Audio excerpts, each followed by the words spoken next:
All right, what's up, everybody? Welcome back to Drums and Drams. Another Thursday night live stream here for everybody. And this is, well, hang on. I can hear myself.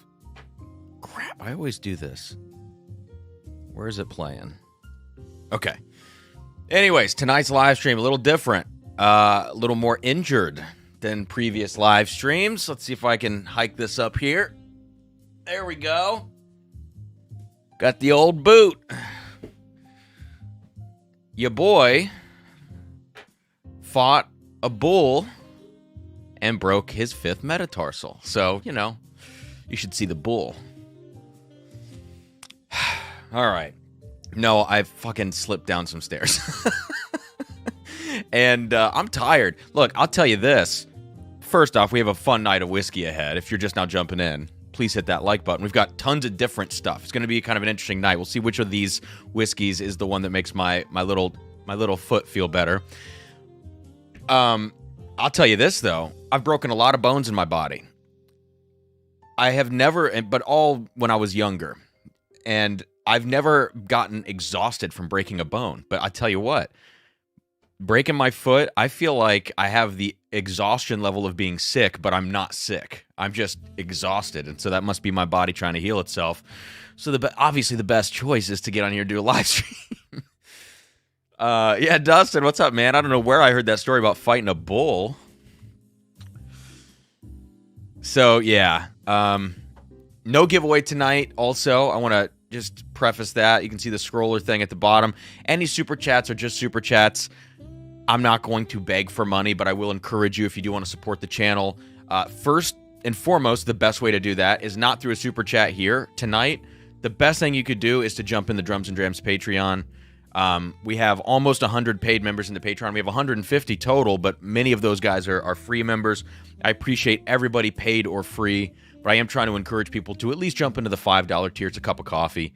And if you want to support the channel tonight and you have a Patreon, jump in that $5 tier. The $10 tier gets you the same access, but you get one entry into a monthly giveaway for some really badass samples every month. And that's it. But if you want to throw some money into the super chats, also, I would appreciate that. So, anyways, let's get into it. I'm going to say cheers. Let me know what you're sipping on this evening. I'll check out the chat here in just like 2 seconds. We'll run down some of the bottles. You saw the thumbnail, but we'll talk through some of them, why I chose some of these bottles, besides the fact that some of them arrived today. There is, some of them on the list that are interesting. And we'll probably do like one mystery pour tonight, like one quick blind. I've got a bunch of blind pours people have been sending, and I love it. So I can't wait to start filming some content with those. All right, so anyways, cheers, guys. A little Eagle Rare to start me off. Let me know what you're sipping on this evening.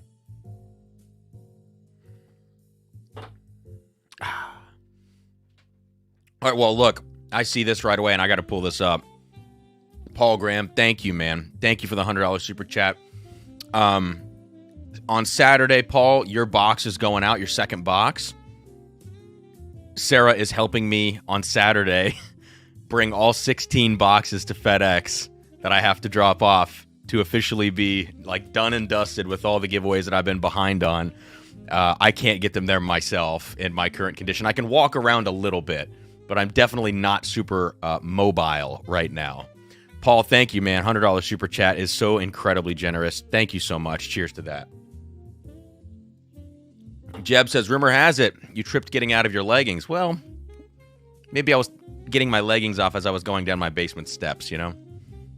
Keith says, you got to stretch before playing triangle. I might steal that for a caption on a photo at some point. Michael says, nice boot, baby. All right. Das Boot. Yeah, here we go. Break a leg. God bless America. Lots of good ones. You know, I might have to write some of these down. I'll just remember to revisit the beginning of this stream. So anyways, let me see who's in the chat. Hit that like button on your way in, folks. We have Scotch, we have Bourbon, we have American Single Malt, we have Finished, we have Unfinished. We've got all sorts of great things to taste tonight. Peter White says the Hazelburn 15 is a serious pour. Yes, we are going to try this Hazelburn 15, which just arrived. You can see I've had 0 of this. It arrived today with a Springbank 10 and a Springbank 15. I believe all of them are 2023. Yep, they're all 2023 bottlings, which is great. And I guess I've never owned Hazelburn. I didn't realize this is a cask strength bottle. It's at 55.8, I think. Yeah. I mean, that's awesome. It doesn't say cask strength, I don't think. But I would imagine that is cask strength 55.8. Or at least pretty darn close. What's up, Josh? Chad, I'm not going to put everybody on the screen. Javier, good to see you guys. Sugar Kitty. Chad Ellis, so we'll just kind of, as I go through the chat, talk about the bottles for the night. He says, I'm curious what the Still Austin is. This is a sample that Jeb sent me. It's right here. Still Austin double-barreled. And usually I would leave something this specific to maybe like a Patreon stream or something. But I have been so in love with everything that Still Austin has been doing, and frankly, they've been sending me some stuff, and it's been a great opportunity to try the Ryes, cast strength, non-cast strength, the blue corn, the high rye, all of that stuff I've loved. So I thought, you know what, even though this is kind of like a library release in some sense, like this is an older bottle, I want to taste it because I'm curious how Still Austin, which is a Texas whiskey, not a lot of Texas funk to it, but a little bit, how they managed a double-barreled product and if they did it well. Because, you know, I talk so much crap about 85% of toasted whiskeys and double-barreled whiskeys on the market that I want to see how Still Austin, who has Nancy, you know, at the helm, how they figured this out. Or if it's not very good, in my opinion. You know, I'm curious to see. Javier, interesting comment here. Any coffee drinkers, I think you'll like the New Riff single malt. So, yes, we are going to taste this New Riff single malt tonight, and this one's old. I mean, what does it say on it? Maybe, aged at least 7 years. There you go. A 7+ year single malt. That's like a great age for an American single malt from New Riff. We will get into that, and I'm going to keep that in mind about being a coffee drinker. I do drink black coffee. I'm not big into it like I am with whiskey, but that's just more out of necessity for my wallet. Jay, Sarah kicked his ass. Well, you know, hi-hat foot is out of commission. I'll tell you what I actually did, though. The Bourbonist is the Nashville, so let's talk about that one now. Nashville Barrel Company, this is Matt Porter's pick, ADHD whiskey. It's called Tennesucky. Got the little sticker here on the side. It's about 122 proof. It's 6 years old, cask strength bourbon. They said it's from the same source as last year. I tasted last year. I think that was called Swag Junior. I fell in love with that bottle. I don't own one. And this is 1 year older, so I picked it up. We'll check that out. Great color to it. Haven't tasted that one either. Javier's drinking all right tonight. Nice. And Chad, a little Lagavulin Offerman Heavy Char. I haven't had that one. I've only had the Guinness. Okay, we're gonna keep scrolling. Nice, Tim. Drinking some Middle West Pumpernickel Pick cast strength. Great choice. Doesn't really get better than that. Yeah, Chad Ellis says, Still Austin's doing incredible things. Nancy Fraley's cooking. Yes, she is. Yes, she is. Whiskey problem. So, speaking of Sagamore, let's talk about some of the Sagamores on the table tonight. These are samples sent from Tim B. I'm not sure if Tim is in here right now. Tim, say hello if you are. Tim sent me, along with a Michter's E-Barrel Bourbon from 2023, sent me 3 Sagamore finishes, finished ryes. We have a port finish, a maple syrup finish. I love maple syrup finish stuff. I just can't wait to taste this. And an Armagnac finish, and I also love Armagnac finishes. So all of these sound right up my alley. And I cannot wait to taste them on tonight's stream. I love the Sagamore Sherry finish. I even like the Rum Agricole, however you pronounce that. The Rum Agricole Distillery, distillery-only release. I loved it. I hate the regular rum finish, but I love that one. Sagamore, way more hits than misses. And I have the 6-year bottled and bond Sagamore distilled rye on the way from Sealbox right now. I was hoping it would be here tonight for this tasting. It's not, so I'll pull that out maybe next week. Jeb, no worries, man. Sherry cask rye from Still Austin, I bet's very good too. Everybody hit that like button on your way in. Let's get into one of the first pours of the evening. I think that covers everything on the thumbnail, right? Let me make sure if there's anything else we need to talk about or I forgot to put on the table. Excuse me. Oh, Wild Turkey Diamond. Duh. And the Woodenville. Hang on, don't watch me try to maneuver right now. Jesus. Okay.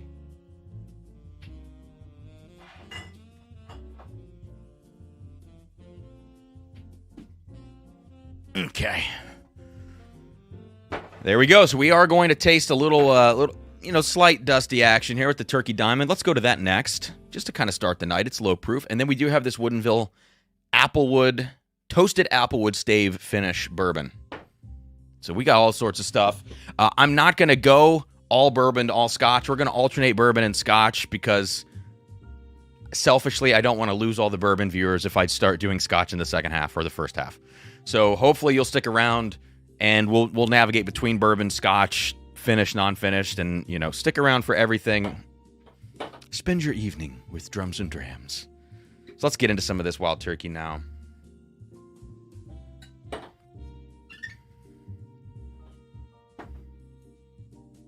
Wow. All right. So let's check out the chat here. Oh, and just a reminder too, if you want to send a direct super chat, which obviously there's no giveaway tonight, so but you can always do that through the Venmo and PayPal links in the description of the video if you don't want to give YouTube that 30% cut. Okay. Yeah, there you go. Ron, one bourbon, one scotch. So Ron sent a bunch of blind stuff too. We're not going to do that tonight, but Ron, it's in my brain. Don't worry. Keith Thompson, what year is that new bottle you picked up? Keith, which bottle are you talking about? Oh, 2008. 2008.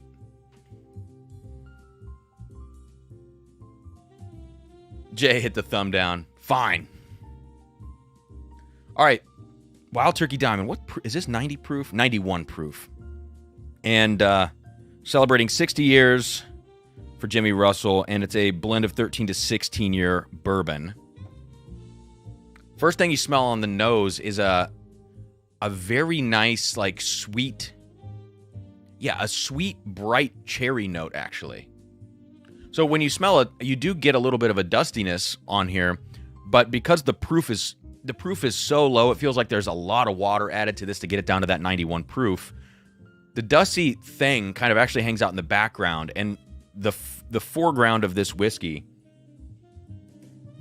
is kind of bright powdered sugar donuts, very sweet, and a bright light cherry syrup kind of note. Nothing heavy and rich about this. Like when you think Old Turkey, and especially once you get to like 101 proof and up, a lot of Old Turkey can get really funky and leathery and woody, earthy outdoors. This is not that. Like, and it avoids the medicinal cherry thing that a lot of, like the Turkey 17 bottled and bond, medicinal cherry galore. This avoids that, and I like that about it. I like that this feels very fresh. What's going on here? Okay. Jesse says, pack of samples is en route. Awesome, thank you. Yeah, this is nice. And in terms of spice notes, it's not really a spicy whiskey. Like, there's a little kick of something.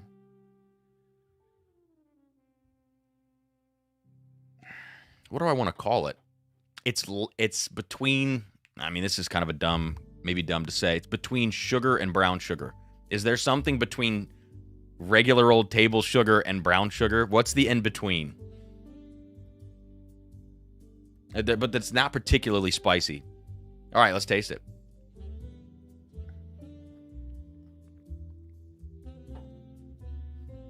So the palate's thin, right? And if I recall, when I first tasted this bottle, was Pours in the Park 2022, 4 a.m. crew, shout out. And at the time, we were drinking so much cask strength whiskey all weekend.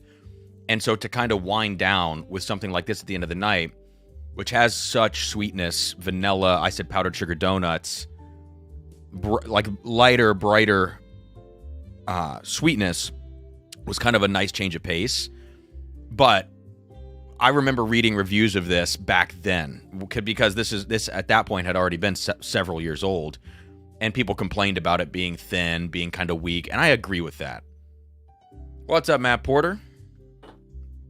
Demerara, okay. Turbinado. See, I don't know all these sugar. I need to learn more about that, actually, because I always see in Scotch reviews Demerara, people talking about that. sugar in the raw Javier. Yeah, maybe that's kind of more what I'm going towards. Yeah, there's some spice in here that I just can't quite place. But it's because it doesn't punch you in the nose that it's a little more challenging. If you say pie crust, I mean, you're not wrong, but it's also overly general for what this is. This is more specific, but I can't quite place it. And there is like a leather note, actually, to this. Sweet oak and just a little bit of this leather, but it's not funky. I really like the nose. I like the nose more than I like the palate because the palate suffers from the proof.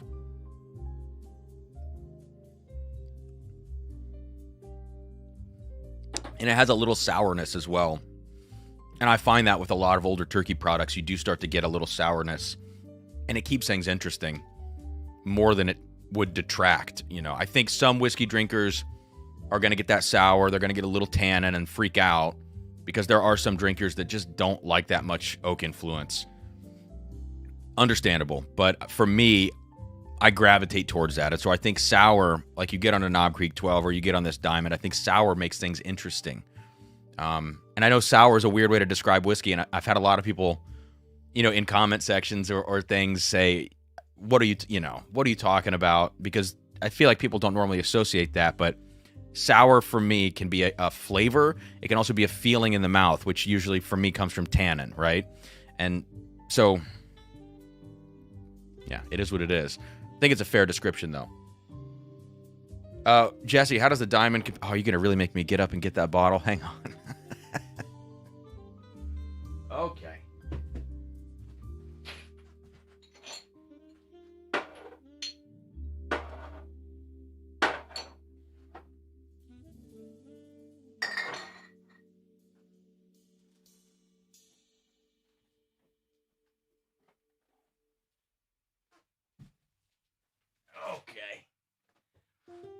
For those of you wondering why that was so slow and dramatic, and you just got here, I have a broken foot.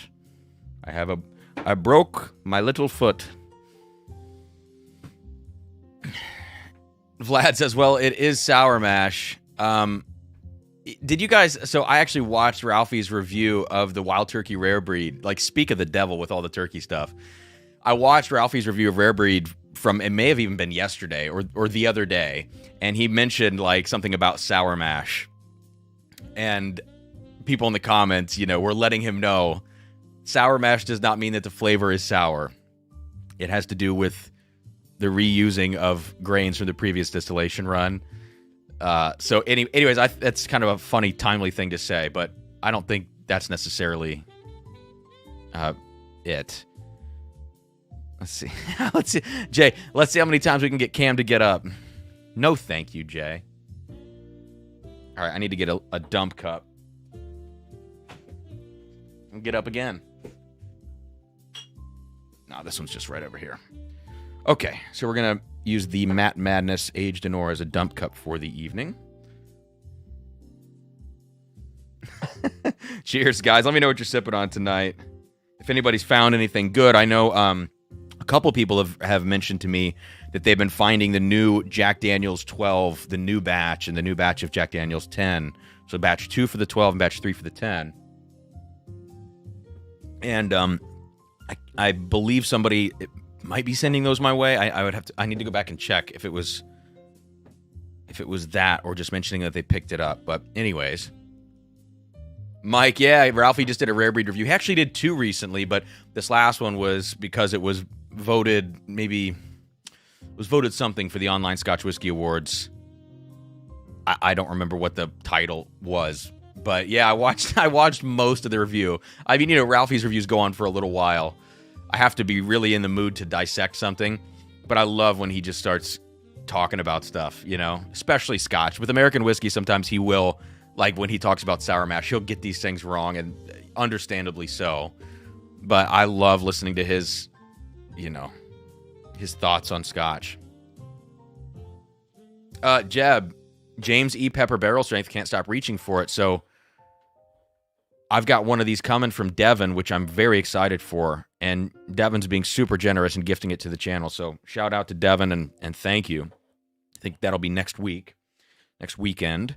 that I get that. So let's pour out this Turkey 12, compare it to the Diamond very quickly, then we will move to something else. Okay, just a little. We don't need... Doing small sips tonight, you know? Michael says, Turkey 12, picked up a few bottles at Neat in Louisville. Amazing spot. Had an 08, 14, and wow. Michael, which one was the 08, the 14 year? Is that Master Distiller Select bottle that I've seen on secondary? Because if so, I've heard that bottle is like the best turkey maybe that's ever been produced.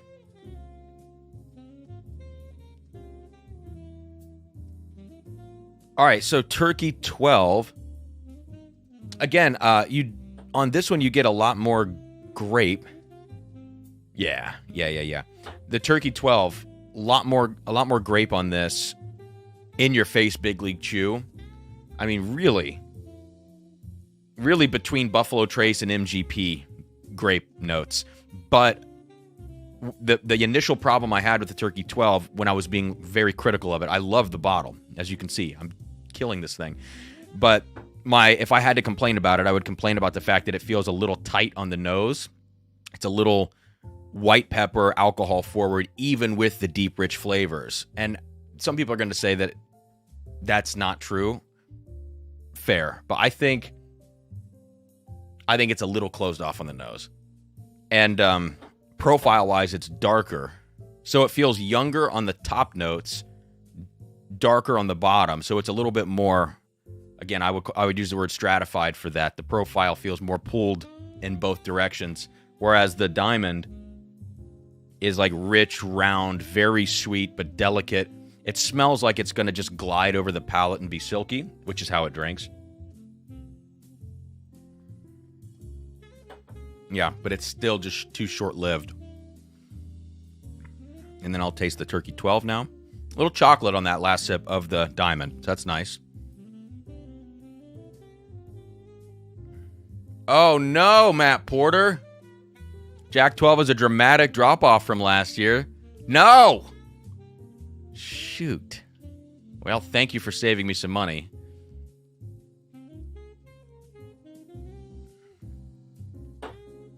Oh, the Turkey 12 is so damn good. It's more exciting to drink.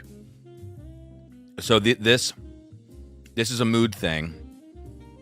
Turkey 12 is a bottle I think you can sip all night and still find enjoyment because it has a little bit more of that, again, tight but youthful kind of thing on the front end, which keeps the front of the palate interesting as you continue sipping. The back end is always going to have more of those grape notes and kind of be sweet and candied. Whereas the Diamond, you got to start your evening with the Diamond and move on to something else. I don't think you should really end the evening with this. So, cool comparison here.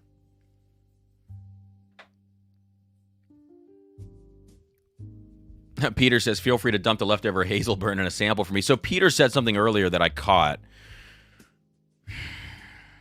Here, I'll get Nate Trout first, who says, picked up the Hazelburn 15 last week and was one spot in line away from the Springbank Palo Cortado 10. So the Springbank 10 on secondary was $500, which was too much for me to pay for something like that. But I got the Hazelburn, the 10, and the 15 Springbanks. I got these at fair prices. So I went ahead and snagged all three. What's up, Amy? Good to see you. Thanks for being here. But Peter said something a second ago about it. Here we go. Rob and Jeremy put out an early review of a lineup that included the Palo Cortado and the Hazel 15, and the 15 trounced it for them. So that makes me feel better about my choice. Peter says Ralphie's bourbon reviews are hard to watch. I could see it. To me, I love them. Oh, Jesus, Paul Graham. Mixing Oxycontin and whiskey tonight. God bless America. I don't think I've heard of anything more quite as American as that, you know? Are you wearing like a bald eagle shirt too? Come on. Are you firing bottle rockets at relatives? Or what are they called? Roman candles? If you're not doing that, it's not American enough. We might be in February, but it's never too early to shoot exploding firework objects at close relatives and plead forgiveness. Oh, Nate, I'm totally drinking the Hazelburn, dude. I don't know if I'm going to do it next. I want to do a couple bourbons up front here. So we'll dump these. Do a couple bourbons first, and then we'll kind of alternate between scotches and bourbons and American single malt and everything else crazy that we have up here on the table. I think I'll probably keep all of the Sagamores in a three-way lineup because they are all from the same distillery. So that's, I think that's how we should probably do that. Let's get the Diamond and the Turkey 12 out of here.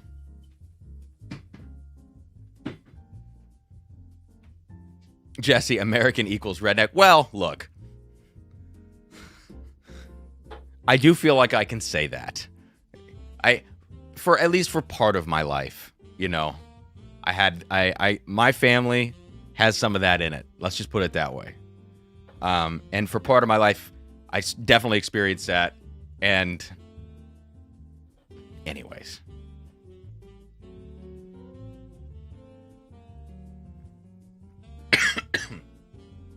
All right, clearing some glasses.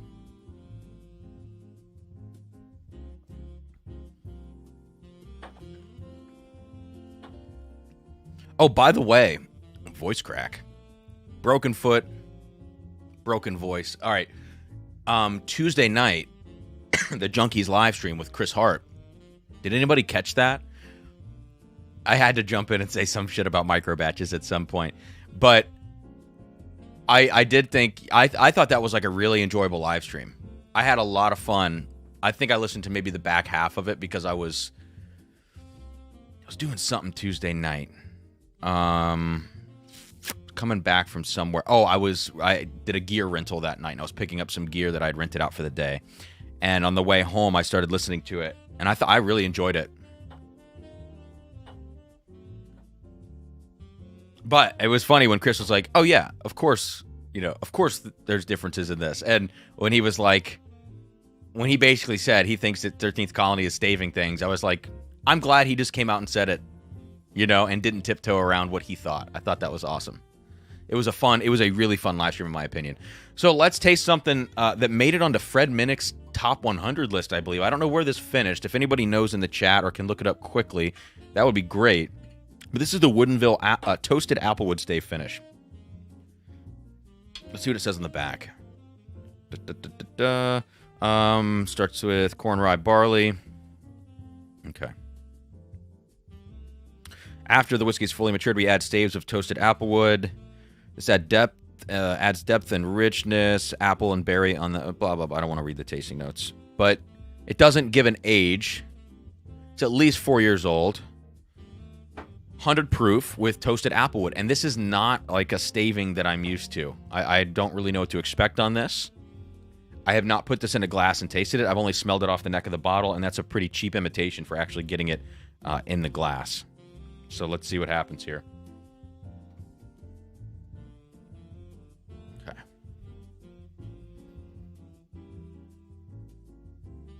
Okay. Krista.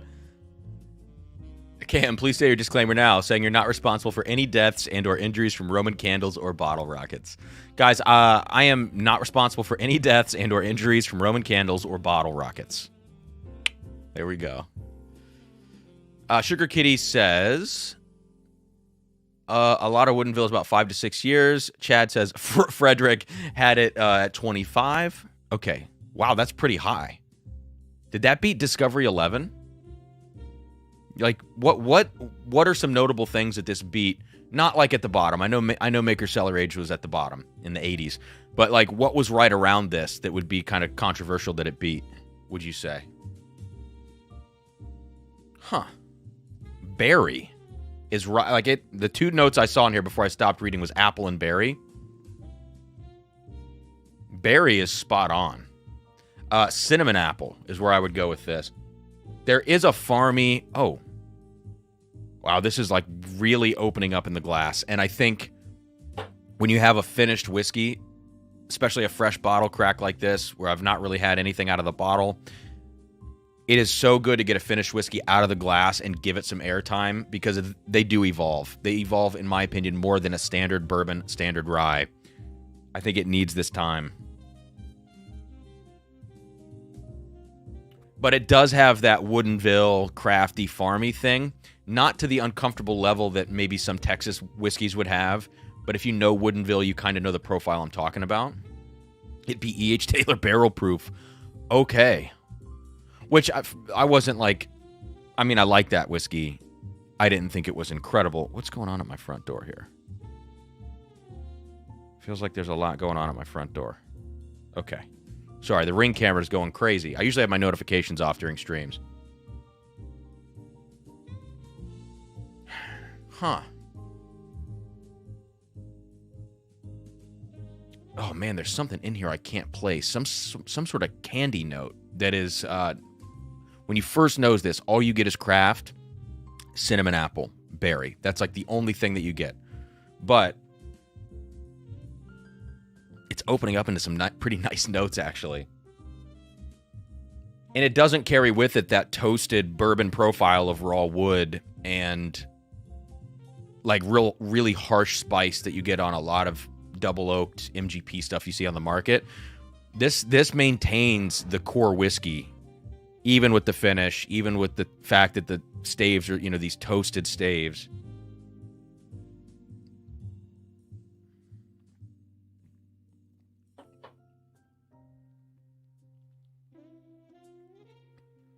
Oh, all right. I'm gonna have to turn my notifications off. I'm getting texts and stuff. So E.H. Taylor barrel proof was 31. Guy says, I mean, can we really put a lot of stock into the order? I'm not really... Wow, black pepper galore on that. Wow, okay. That'll wake you up. I mean, that tastes like Olive Garden fresh black pepper on the fettuccine. Wow. Crazy black pepper. Yeah, I don't put a lot... I mean, like I've said too, Guy, I don't put a lot of stock on pretty much anybody's list, including my own. It's just such an imperfect system. But it is curious to see that this thing was on there, you know? Sugar Kitty, for me, the thing to watch with Woodenville is if it has acetone. I could see that. I could see that. Yeah, so you're kind of getting to the note, Sugar Kitty, that I can't place in here, this kind of candy thing. It's not lemon drop, but we're somewhere between like 7-Up, Sprite, Squirt, Alka-Seltzer. Like we're in that territory right now with some kind of fruity candy note.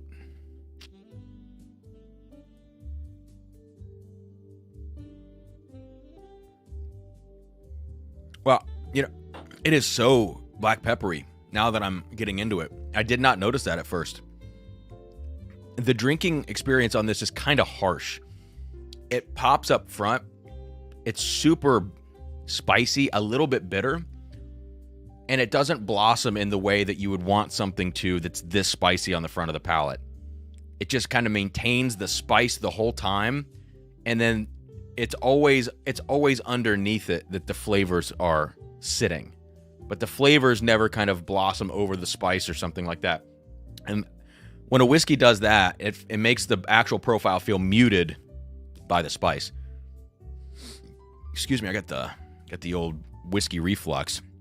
But I think that's a product, in this case, probably of the toasted staves, where I think sometimes they can enhance, sometimes they can overdo, sometimes it's not enough. I prefer usually if it's not enough. In this case, it's pretty well balanced with the staves, except for that fact. Like the flavor profile is balanced, but the drinking experience feels unbalanced, and I have to attribute that to the toasted applewood staves. Huh.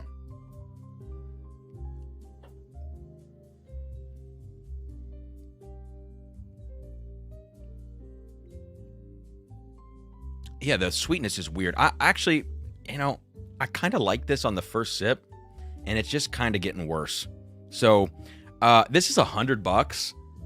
It's not $100 whiskey. I'll tell you, the Woodenville to buy, even at $100, which the price jumped on this bottle. It was $60, and I think it's $100 now.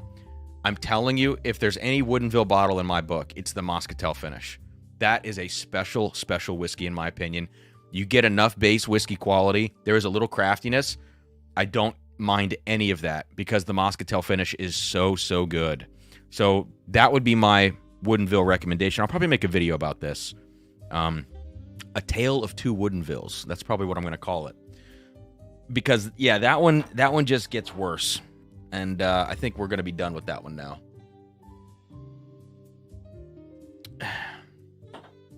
Sean, wait. Sean said two different things. Here we go. The first one, I'll put some black pepper on your fettuccine, Cameron. All right, well, okay. Believe it when I see it. And you're unbalanced, Cameron. I know. We know that. We know that. Although, on my off foot, so you got the boot on the broken foot, but I got the little step-up thing on this one. with little house slippers and my step-up so my gait stays even. Because I already have a pretty bad back and hips, so I don't need to, I don't need to mess that up more by walking like this with my legs uneven. Chad says, damn, the Moscatel's been sitting for over a year at my store. It's 100. Yeah, see, at first, I think Daniel P. sent me some from the distillery, and they were like 60 or 65 maybe. So very affordable. And then I saw them in Ohio jump to 100. And that was sad. So I still have one backup of that. It's a great bottle. Yeah, so Wood or Woodenville. Jev, that's a great name, man.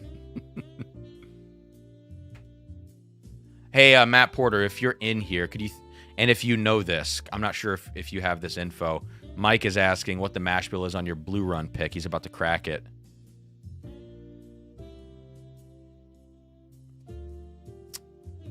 Keith says 38 Discovery 11. Oh, wow. 37 Eagle Rare 17. So this beat both of those. Yeah. And you know what stood out to what it seems like stood out to Fred, not to rehash all this old hat, but on that top 100, it seemed like spicy whiskeys did very well, which makes sense. They would stand out in the mix.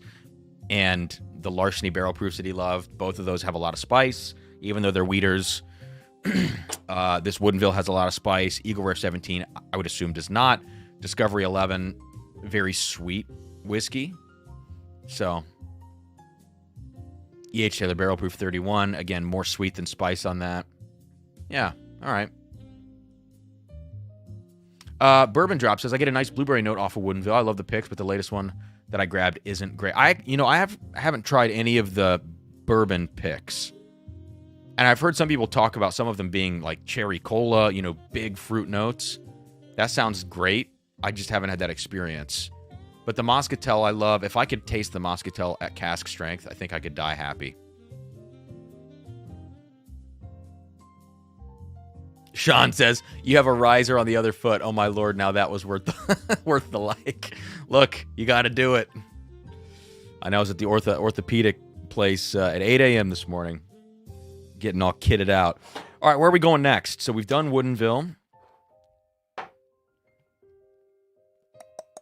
Let's do this. Let's go into some American single malt territory. Proof on this new Riff sour mash single malt. They do specify that. At least 7 years old, 113.8 proof. This is cask strength. They do specify without chill filtration. So they're doing things on this bottle that's going to appeal to Scotch drinkers. By saying outright, wow, look at the color on that. That's a great color. Great color. Appealing to Scotch drinkers with some of the lingo. And I have to just point out, it's hard to see with the light in here. This is a gorgeous bottle of whiskey. The gold embossed front on here. Obviously, the standard new Riff design. It just looks good. Jesse, that's exactly right. Don't tell anybody. Don't tell anybody. Joe says Woodenville's too crafty for me. Joe, have you tried the Moscatel? Because if not, I'll do my damnedest to remember to bring at least a sample or something up there to the barrel pick next week. And by the way, first Drums and Drams barrel pick happening next week at River Roots Barrel Company. And we have some exciting things to pick from, and that is all I'm going to say. Patreon, you guys know what's up. And everybody else, we'll see what the yield's like on the barrel that we pick. But great price structure from those guys. So shout out to to River Roots for, I have a hard time. It's like saying rural. River Roots. Shout out to those guys. Yeah, Peter, exactly, man. Why don't we see more of this? Has there ever been a whiskey with a Moscatel finish that was not stellar? Not in my book. Every one I've had, I love. So.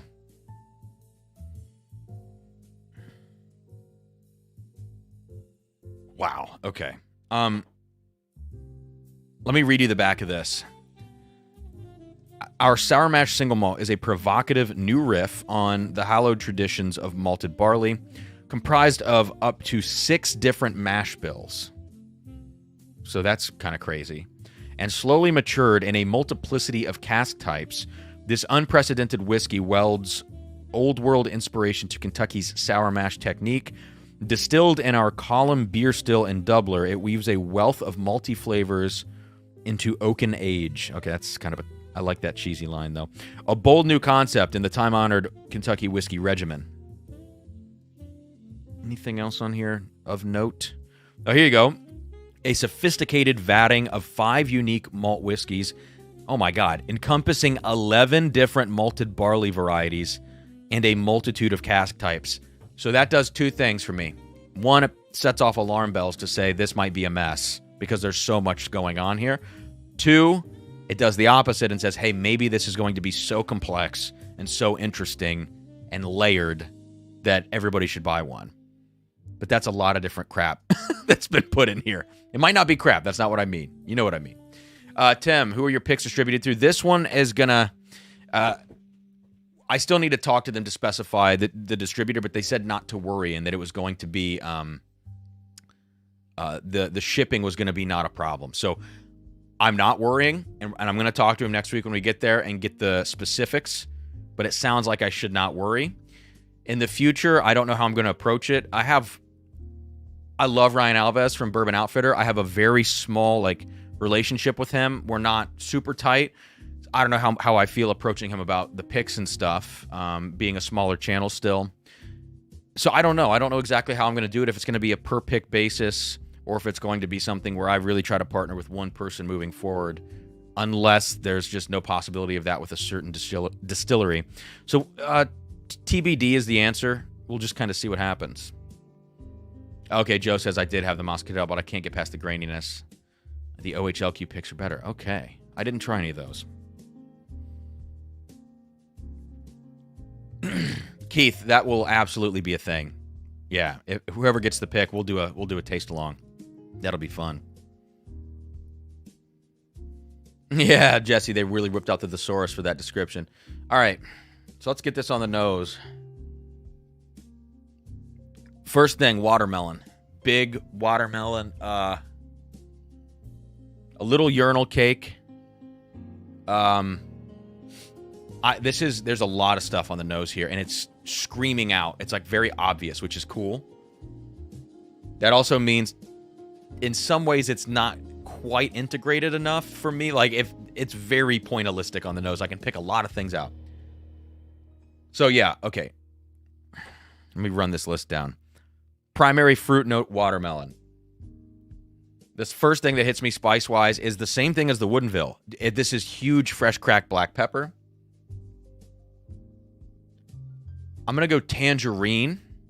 All right, so there's this citrusy tangerine thing that plays in with the watermelon. I said pencil eraser. I'm going to say, this is going to sound gross, urinal cake. There's a little urinal cake, which, the smell of a urinal cake, I liken to almost an artificial bubble gum. Almost kind of in that territory.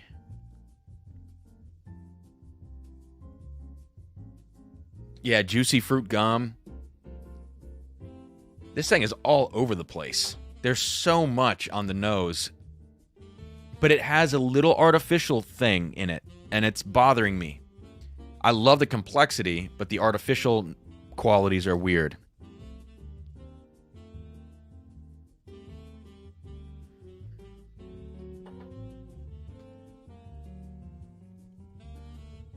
Smoke.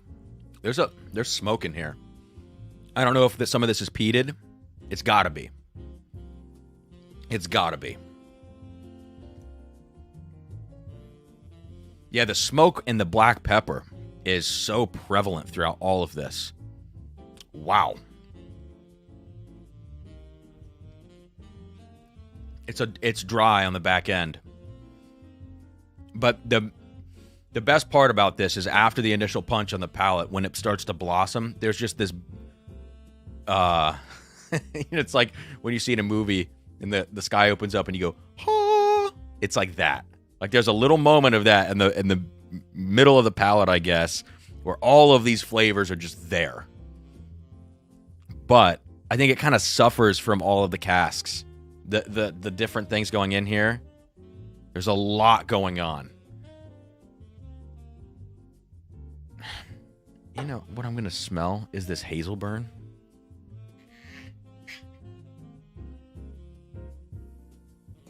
There's a little something in here that's bringing me to like a... Okay. I'm trying to think of what the peat, that little whiff of peat in the new Riff reminds me of. It's not quite Springbank. I don't know. This is a tough one. It's super slight. What would you say, Javier, if you're drinking this right now? Oh, Joe says it's not peat. If there's no peat in here, that would be crazy. It's the barrel char. I got a bourbon pick from them recently with the wild char notes. Yeah, then that must be what this is. You know what? It's more like honey barbecue. It's like a sweet honey barbecue.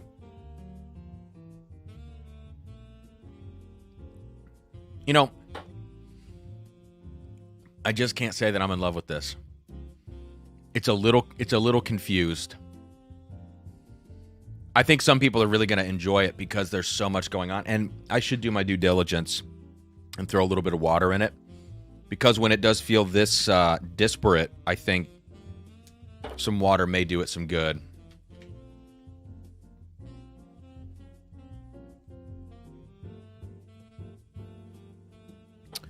Is it more like Oban level smokiness? I don't know. It would be hard for me to remember that from memory, because Oban to me is so light in the background with the coastal notes that I don't really even think about that. Ah, Sugar Kitty, that's a great call. Slight smoke is like Dalwhinnie Scotch, which is not peated at all. Yeah. Okay. Damn Thrice says, did you try their winter whiskey? I did not. I actually don't know anything about it. Javier brings up a good point here. I wish it had a sweet pop somewhere, but for $70 for a barrel proof, and it's going to vary with each release, I'm a buyer. I do agree, like, value for this, just on paper, crazy, crazy good value for this. Execution, to me, is like, hey, simplify what this is. Just simplify it. It's a cool, you know, it says on the front, on this little sticker, Fall 2023 vatting.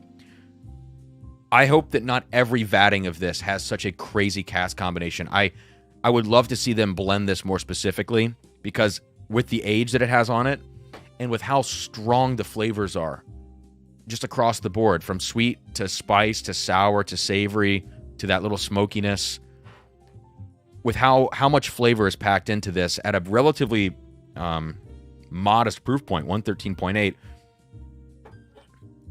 I think they could do some special stuff with it.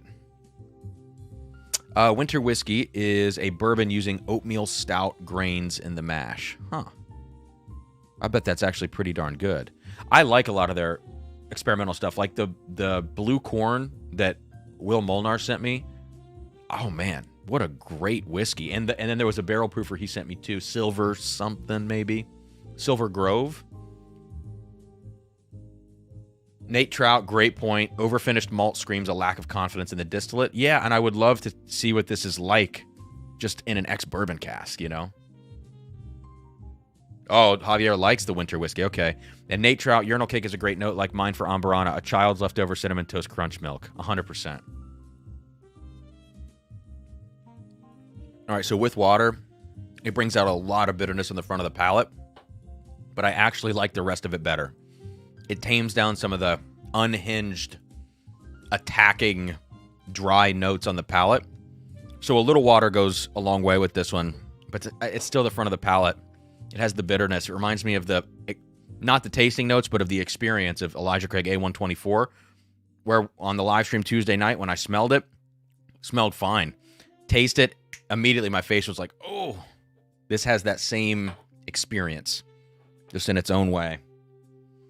So, if you're curious, you're not going to lose your wallet over trying this, and that's a good thing. And I think I might throw this into some sample packs for folks who maybe went on here or on Patreon who I know drink Scotch or American Single Malt, who might be curious. I'll probably put this in a sample pack or two for those kind of folks just to see what they think. So, yeah. All right. Let's move on now. If you have this bottle, guys, if you're a part of ADHD Whiskey's Patreon and you picked up this Nashville Barrel Company, which is barrel proof, grab this bottle. Let's have a little sip along here with the ADHD Whiskey Tennesucky 6-year. Moving right back into bourbon territory from American Single Malt. We're just teasing our way to the Scotch. Peter, I wasn't necessarily... Peter might be behind if he's saying this. I wasn't necessarily smelling the Hazelburn for the peat. I was smelling it for a sherry note that I was finding in the new Riff, which was interesting. It's not, but the Hazelburn just smells way better. So it was not a good comparison. 100% pure mustard. It is the 2023 release at 55.8%, 15-year.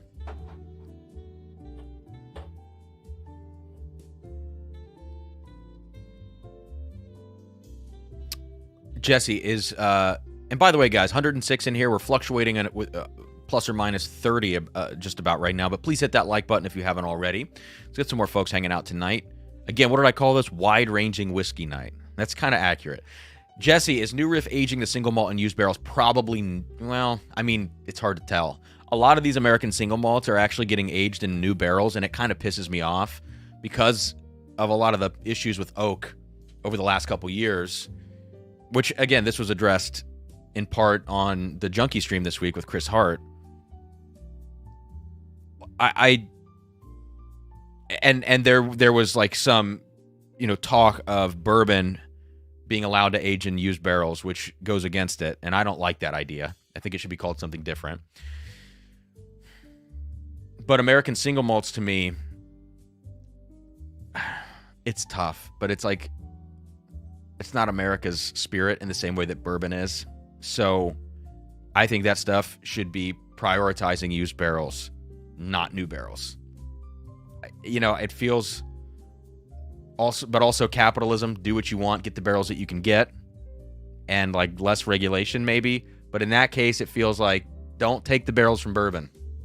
We don't need two categories of average spirits, suffering from quality concerns. If one of them suffers, in my mind, I'm sorry, it should be the American single malt category. I guess I'm just biased, probably. Okay.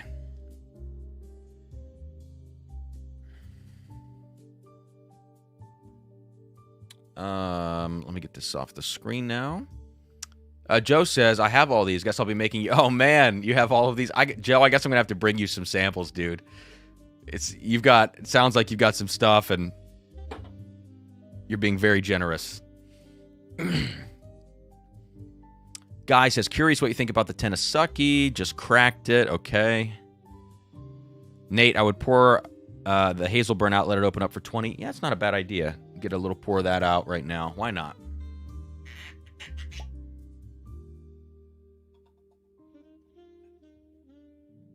God, the color on this Hazelburn.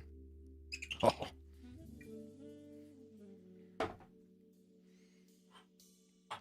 We'll let that sit.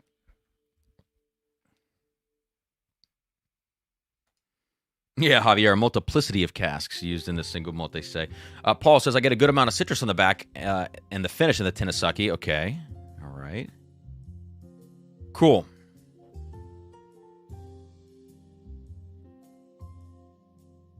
So let's get into this now. Tennesucky, 6 years, 121.88 proof, which is, let's just say 122. We don't know the source on this. I'll say this. the word was that the Swag Junior, the 5-year from last year, I don't know who told me this. Did Nashville Barrel Company, some of those 5 years were Buffalo Trace? I don't know if that's true. I've never really heard of them sourcing their stuff out, but anything could happen, I guess. Let me know if you guys know anything about that in the comments. I am so unfamiliar with Nashville Barrel Company, and I thought that someone mentioned that this Tennesucky was the same source as last year, but again, I have a really hard time believing anything's Buffalo Trace that doesn't have their name on the label. But again, you never know in today's market what's going on. All right, on the nose, this smells like a bourbon that has been put in a used bourbon barrel to finish. It just has that nose to it. A lot of the Barrel Kings have this kind of quality too. Like there's a lot of flavor baked into this, concentrated down into it. When you put it in a fresh barrel and you rebarrel it, a lot of that turns into super woody flavors. When you put it into a used barrel, it instead of concentrating down like the raw oak notes, it concentrates, in my mind, more of like the fruit, the dark fruit notes, which is what a lot of people like. But sometimes, and again, I'm not saying I know that this went into a second barrel. I have no idea. This is just the impression it gives me. But sometimes when you leave it in too long, that used barrel concentrates it too much, and then it closes the whiskey down. Which is, again, I have problems with whiskeys that are closed off on the nose. And if you don't know what I mean, smell, what's a good whiskey, guys? What's a good everyday whiskey that's closed off on the nose that people would know? I'm going to rack my brain while I nose this.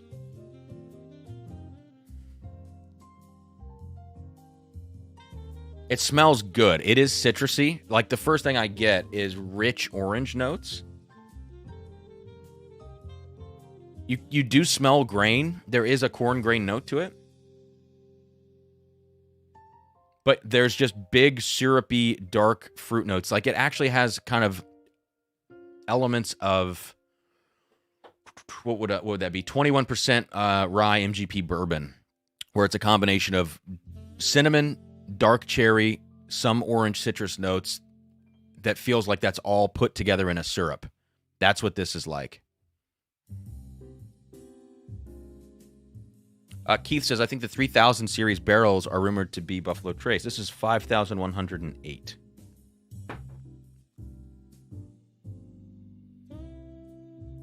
Look at that, Michael. Do you have a pitcher of distilled water from the Irish Sea and a teaspoon to dose it out into your Hazelburn? No, I don't. I love that, though. All right, let's try this on the palate.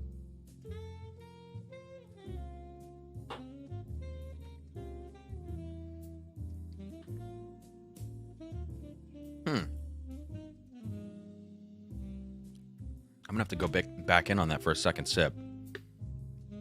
Because I don't know if what I just picked up was a remnant of the new Riff that I just had or something that's in here.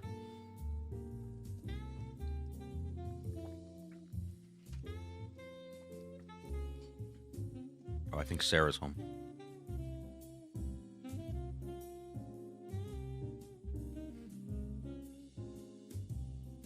Okay. Oh, we got a couple more patrons. Thank you, Tim Swope and Greg Smith, for jumping in the Patreon. Again, guys, best way to support the channel right now. I talked to my patrons about this yesterday. We'll get back into this Tennesucky, I promise.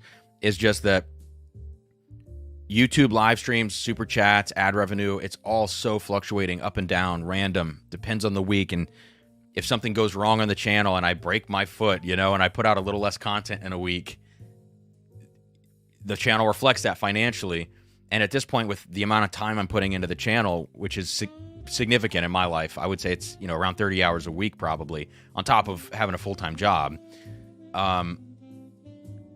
The reliability of the Patreon income is the best way to support the channel for right now. I really want to build that up to a point where even if it's an off week and that happens once a month, or God forbid twice a month, that I still get stuff out there and the Patreon can still support the channel. So I just want to throw that out there, that is, in my opinion, at least where the channel is right now, which is still kind of in its infancy, smaller stage, but growing very quickly. I think that's the best way if you feel the calling to support the channel. I'm preaching now, right? But you know what I mean.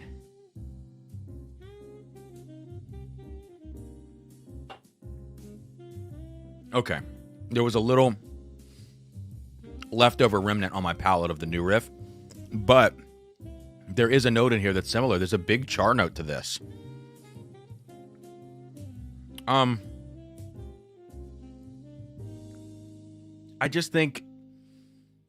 think the drinking experience of this whiskey is pretty good. I think the flavors feel a little premature, like it needs a little more time in the cask to fully develop. And I gotta try it with water because, again, it has that feel like it's been put in a second used barrel. And even if that's not true, that feeling makes me wonder about how it's going to handle a couple drops of water. That was a really small amount, which is good.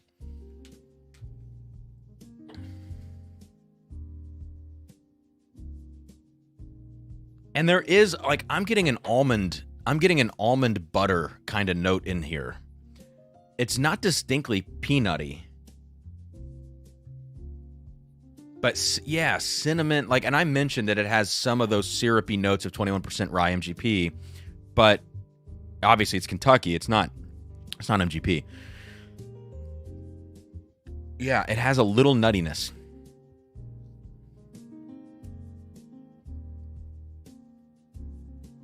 Keith Thompson, one of the rumored Buffalo Trace picks was Durrell's Whiskey of the Year. Yeah, and I think to memory, this does not taste like the Swag Junior tasted to me last year. It doesn't have that same profile. I tasted it at Pours in the Park, and I was blown away.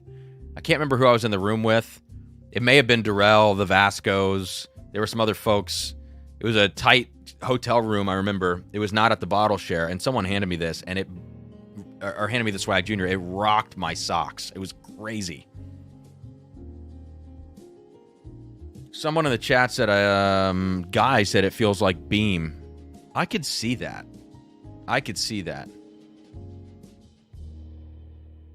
What, guys, throw like 3 drops of water in this. If you're drinking this along right now, I think it helps. Everything's sweetened up and it feels less tight.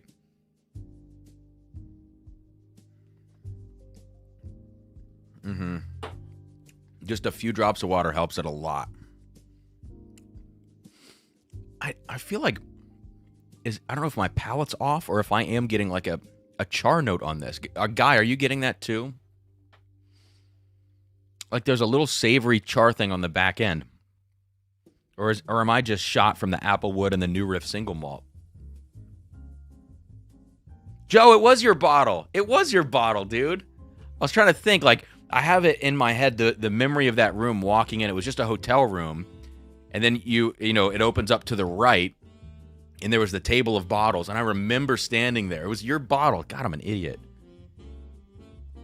Mash and Journey is dropping a 9-year NBC tomorrow. Booker's. I hate their Booker stuff.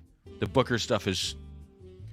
Who sent me that? Sam sent me on a blind I did. She had sent an Old Granddad 1991, 86 proof, I think, and some other stuff. This was 6 to 9 months ago. I tasted it on a stream. And in there was... Or 93. Sorry, I'm looking at the sample right now. 93 Old Granddad, 86 proof. Within that was an NBC Booker's, and I thought it was horrible. It's just not my style. They want 140 for that 9-year. Man, it's just too much. Too much. Yeah, I think this is good when you play with it a little bit with water. It gets better. But it does feel tight to me, and I would be very curious to know what this would taste like next to the Swag Junior from last year. NBC is interesting. I feel like I don't know enough about them, but the feeling I'm getting as an outsider who has never purchased one of their bottles except for this one, and never talked to anybody that works there, but just all the things I've been hearing, they seem like an operation that... I wish it was more transparent on the surface. And maybe it is behind the scenes. Maybe I just don't know. And God, this makes me think they put this in a second barrel. And if they did, they need to say it. You know? But I don't know if they did. Maybe somebody else knows.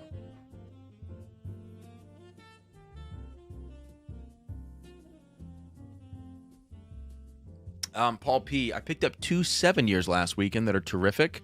I like them quite a bit more than the Tennesucky. 7 years. And I wonder what again, like if the source is different too. It's really hard to compare apples to oranges. I continue, when I'm thinking, if someone said, this is Beam, when I think Matt's picks and I think Beam, that first Knob Creek pick that Matt did, oh my God, that thing was good. And it was kind of off profile and weird. I think it was the Lob Creek. It's the one that I don't have. I have the King of Creeks and whatever the other one was that was recent. But that Lob Creek was so damn good. Swag Jr. was great. Oh my God. And if anybody tried the rye, I have a shelf of Matt's picks in front of me. So I'm just looking down there. The rye, the Nulu rye with the green wax. Oh my gosh. That is a top rye for me. And it's like a 7-year. But yeah, this one is not my favorite of Matt's picks, but I do think it's interesting.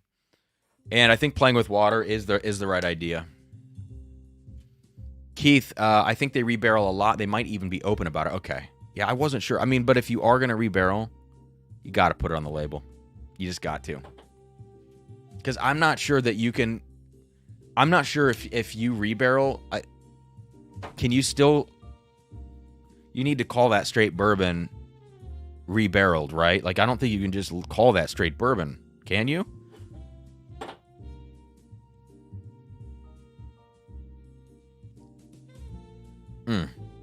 Even more water in this is helping it out.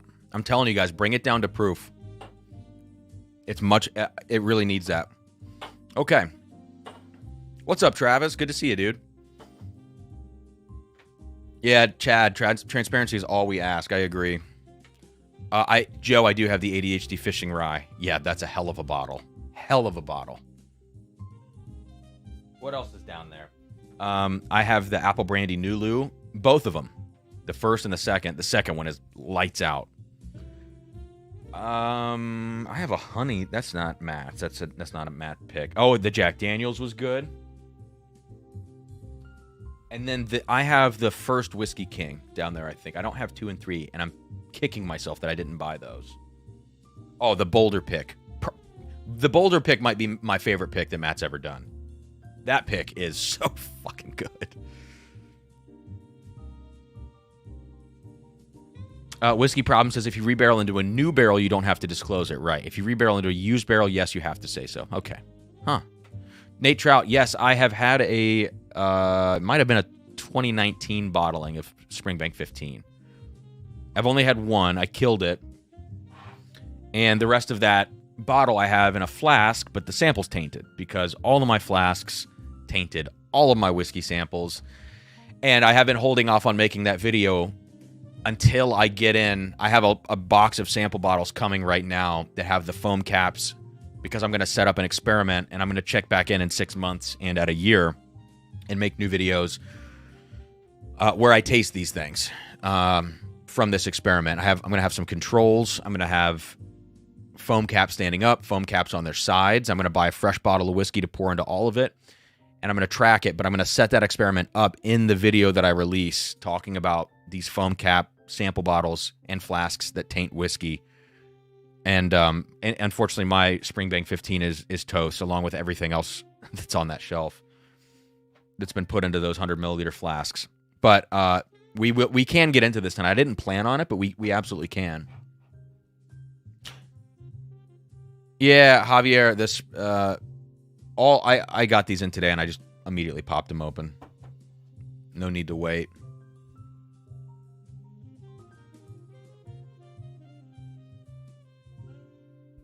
Yeah, Joe, transparency is all I ask. If anyone doesn't want transparency, Cam has my mailing address to send your 13th double load. I sold my backup just now, not because I wanted to, but because, I needed to. Not me being angry at them. It's some of my favorite whiskey. I had a very hard time selling that bottle. Will, I do have samples of 2 and 3. We won't get into them tonight, but no, I remember tasting those. So the one of the two is so good. I can't remember which one it is. Okay, let's move to Scotch. Bourbon guys, don't leave. We have a lot of Sagamore to get to still, just saying. But let's get into some scotch now. We will do a mystery pour here in just a second, and I'll let you guys choose which one. We have 4 of them here, so I'll give you a set of numbers to choose from, and you can let me know which mystery pour we're going to do. That'll be kind of fun. But we still have this Still Austin double-barreled and all of these Sagamores. Travis, no! Wait, okay, hang on, Travis. You commented on a Springbank video. Do you drink scotch or no? Because I can't tell from some of your comments whether you drink scotch or you're just being nice and commenting on my videos. Because if you do drink scotch, I need to know that.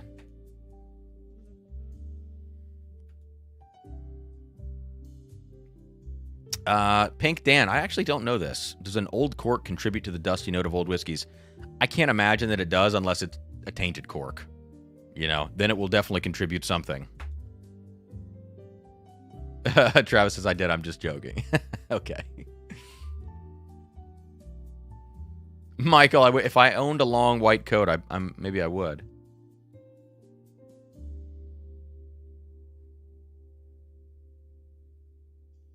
All right. Let's get into the Hazelburn. Reminder: 15 years old. Oloroso cask matured. The color, I mean, look at the color. I'm in whiskey heaven. And I know Springbank is like the main, this is the main product of this whole conglomerate. But this branding is one thing. I love the way that the text for Springbank looks, the different colors. That's all cool. Is there a cooler looking, just plain Jane label than this Hazelburn with the freaking 3 stills on it? I just love this. I just love it. That's all I'm going to say. And Hazelburn's triple distilled, right? That's probably why they put the 3 stills there. 55.8%. Oh, so good. Oh, God, it smells so good. Okay. I'm going to take a sip, and then we're going to go back to the nose.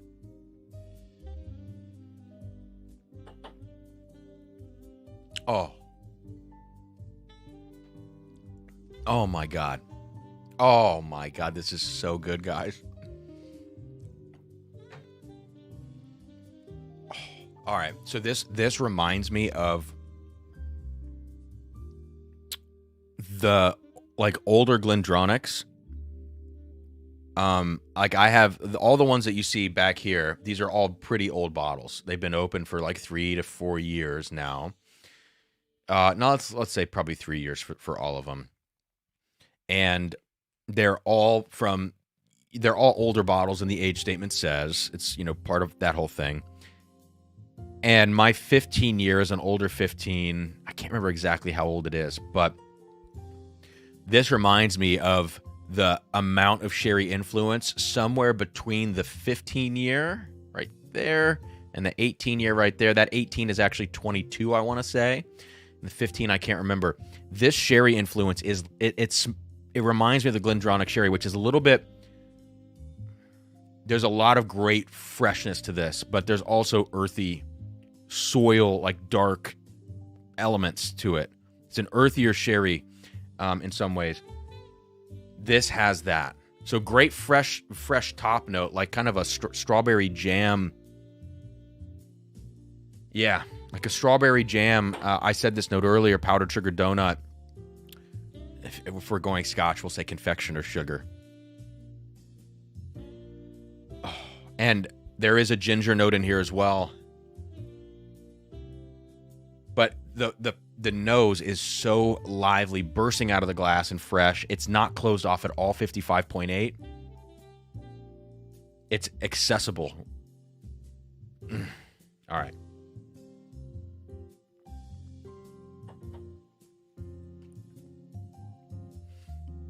And the palate is the front of the palate is so jammy and full. And it starts to go a little bit more raisin. Like raisin or cranberry sauce. It's a little bit of that. Not super sweet cranberry sauce. Don't get me wrong. Oh. And the whole time on the palate, there's that earthiness hanging out, that leather forest floor kind of thing just hanging out underneath. Wow. That is stellar. And if I see more of these on secondary, this was relatively reasonable on secondary too, and I will totally buy another. That is sherry heaven.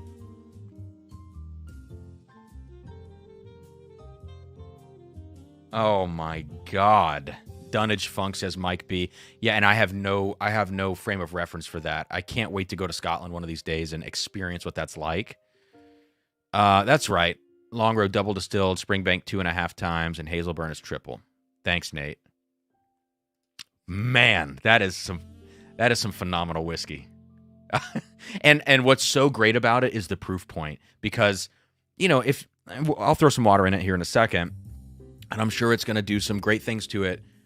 But I also love the little edge that it has at that 55.8. But what's crazy, if that is cask strength, would be that it never feels too sharp or closed off or hot.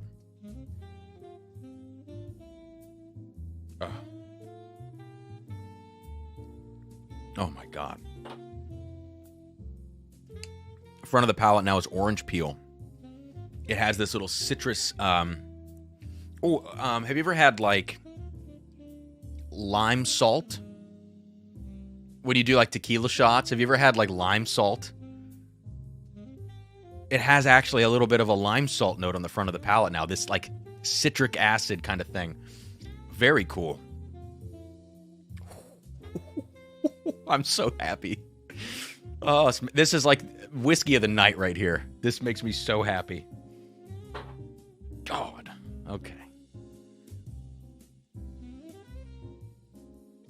Mike, do you pick up a hint of sulfur?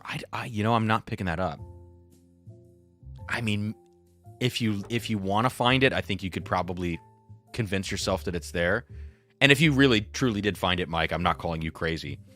For me, I'm pretty sensitive to sulfured whiskey, and let me grab a bottle that's a damn good example of that.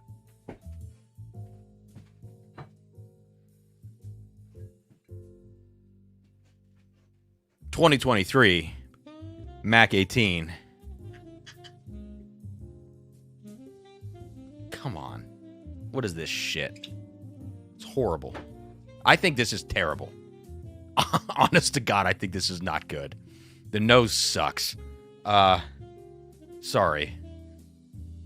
This Hazelburn is incredible. The saltiness now, I'm really picking up the salt. I'm telling you, it is like a lime salt on the front. Oh man, that is just phenomenal stuff. Okay, before we move back to bourbon, let's do one other Scotch thing real quick, and we'll do it live here. And this will, spoiler alert, this will probably happen on a video later on the channel as well. So if you do see the video in a month or two, at least drop a like on it and maybe watch the first 30 seconds. Just help us out. But let's just do it now.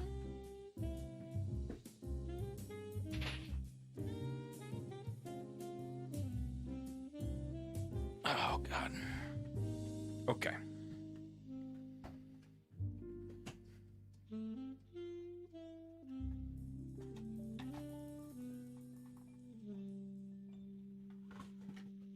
All right. So this is a 96. This is a 96 distilled 18. And this is a 23 release, so a 2005 distilled, right? So we've got, let's just call it a decade between these two. Let's just call it a decade. Let's do a quick side-by-side of these two. All right? Because now we're talking sherry. We've got this Hazelburn. And what I'm going to do is I'm going to top off this Hazelburn. And this is not like the most apt comparison either. I recognize that. But the Hazelburn's unpeated. That helps. We're going to have the 55.8 Hazelburn. We're going to do a Hazelburn here that's going to have some water in it. All right. And then we're going to pour both of these Macs. We'll leave the Hazelburn on the table. We can get this Woodenville out of here. Oh, man. Nate Trout says 38-year-old Brora hit... God, and speaking of things that are hard to say, River Roots, Rural, and now Brora. 38-year Brora hit the shelves at my local today at $15,000. Okay. Well... Does anybody want to go in on... anyone want to split that 10 ways? No, we need to do more than that. Anyone want to split that at least 20 ways?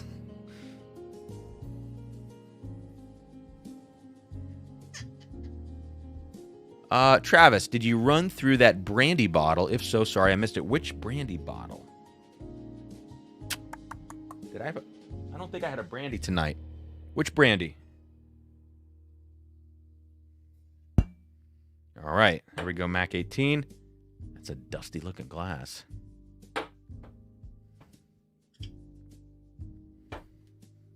Yeah, I would say on my whiskey wish list, when you start getting into that like $5,000+ range for a bottle, which let me just preface all of this by saying that's fucking crazy to pay that much. But let's play it out a little bit. In my wish list at that $5,000 range is the Lagavulin 21 that I tried on the channel. Easily my favorite scotch I've ever had. It's not even close. And let's just say $100,000 appeared. I would buy one of those. But you know, these Broras and these Port Ellens, which I've never tasted, I would love to, you know, on a mega splurge, spend a lot of money for a pour at a bar somewhere. If a place had it, or buy a sample from somebody, I would love to experience it and see what it's all about.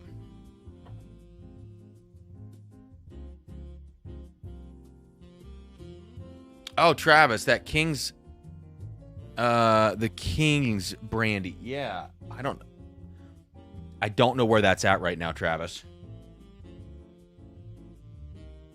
It's either somewhere in this room or somewhere in the basement.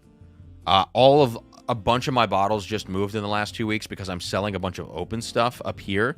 So I had to transfer things all around the house. And I don't know where a lot of stuff is besides what's on the shelves behind me. I know it's not on the shelves behind me. So I don't know where it ended up in this big transference of things. But no, I haven't tasted that yet. I need to do that.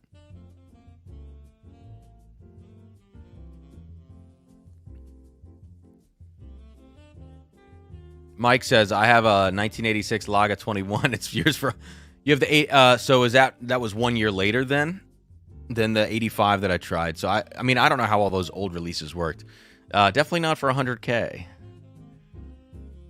Definitely not. If I had 100K, I would spend 5 of it on the 1985. Mike B says 96 was maybe the last year that the Mac 18 was decent. Went to the dogs. Well, okay, let's see what this is all about. I also have a 94 in the basement, but I got to say that quietly. Got a 94 hanging out that I'm curious about, but that's not going to get opened until there's a reason to open it. Oh, Mike, you mean Mike, you have an 85, dude? Oh, okay. Wow, we gotta link up. All right, back to sherry scotch, and then we're gonna go back to bourbon. We have a lot to cover. Let's pour some water into this Hazelburn here. Okay, so that's gonna sit. And let's get into this Mac comparison quickly. So current day Mac 18. There's an oatmeal note on the nose. Like, it reminds me of a bourbon, like a Spirits of French Lick made with oats. It has an oatmeal. Yeah, I actually very confident in that note. It's oatmeal, it's sulfur, it's artificial, somewhere between strawberry and raspberry, like artificial sweetener, like artificial syrup that you would put in some sort of coffee drink, or you know what I mean, that you would in those pump squirt things that you see at like a Starbucks or like a local coffee shop that has all the different flavors. It's some sort of light berry, artificially sweet syrup, sugar-free.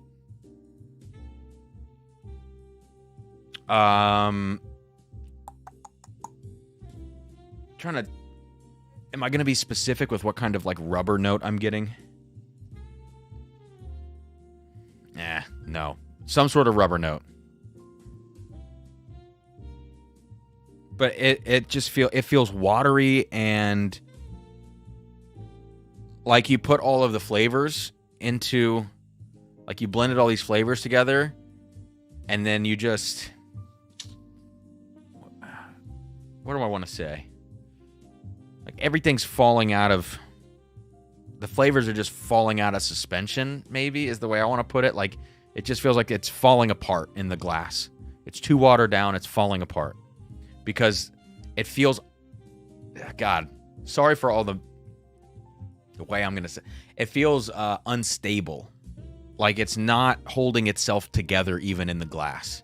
Like the notes are just falling apart. And you're trying to like, they're flying by your nose and you're trying to grab onto them. Okay. On to the 96. Yeah. Javier. The 96, you smell it, immediate comprehensive element to the nose. Feels put together. Same proof, right? 43, yep. Same proof on both of these. 43% ABV. Yeah.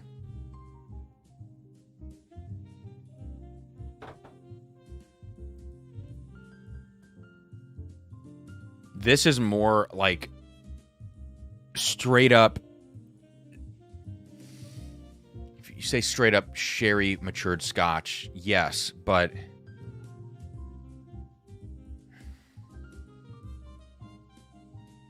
what would I call that? What would I call that? It's some I was talking about lemon lime stuff earlier, like Alka-Seltzer. This is not that.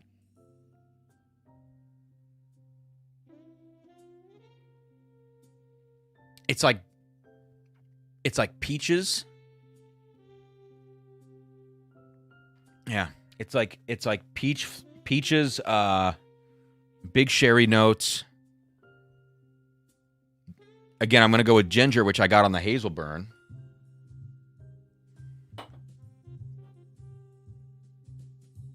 And some kind of milk chocolate note on this 96 Macallan. So the 96 Macallan really, let's see, color-wise, it's pretty much the same as the 2023 release. But it's not close on the nose. The 23, it has that sulfur and that rubber. And the 96 does not. Actually, the 2023 release has a potato, like a French fry note. Like a fried potato chip or French fry note. Weird. Very weird. And that I would never detect that unless I did this side by side. All right, so let's taste this 2023 release.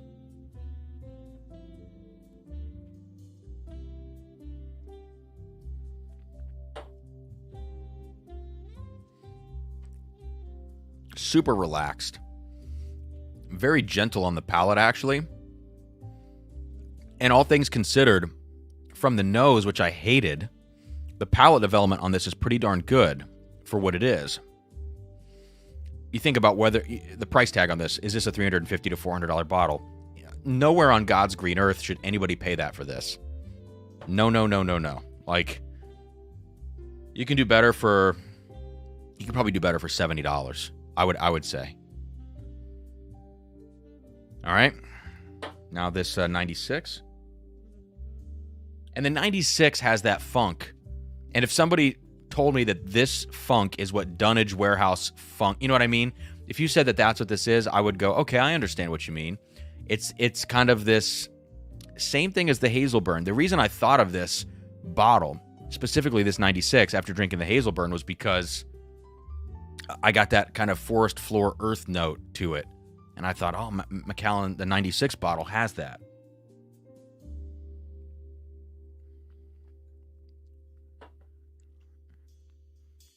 Yeah. It's so much better. It's still not like, it's not outstanding, but it's very, very good. I have had a 94, which again, I mentioned I have one in the basement, sealed. I tasted a 94 at one of my friend's houses, and I hope it's not just my memory fooling me, but it even tasted way darker and richer than this 96. I remember it tasting specifically like fudge brownies, so dark and rich. And this 96 right now is very good, but it's not excellent whiskey. All right, now let's go to this. Let's go to the Hazelburn, and let's go to the proof down version. So modern day, distilled in 08 or earlier. And I mean, come on. Even the 96 Macallan 18. Smells good, gentle. I can finally start to get almond paste on this. A little Fred Minnick marzipan. We get a little marzipan on this, which makes sense with the sherry casks. But the Hazelburn, first thing that I get is that briny note that earlier it took me a second to get to that lime salt note that I talked about. It's immediately apparent because of the sharp contrast with these others.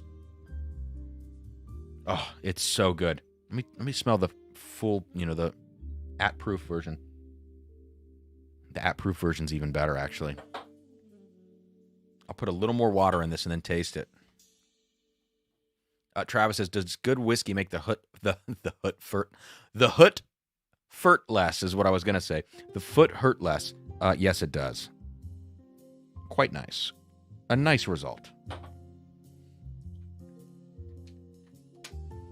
So now I've proofed this Hazelburn down even more. Let's see. Okay. It smells about at the proof of this Macallan. And it still has so much more interest. I mean, it has a little cheat code, not only because it's from this whole Springbank family of products, right? But it also has that coastal thing, which adds this dimension to it that the Macallan just doesn't have.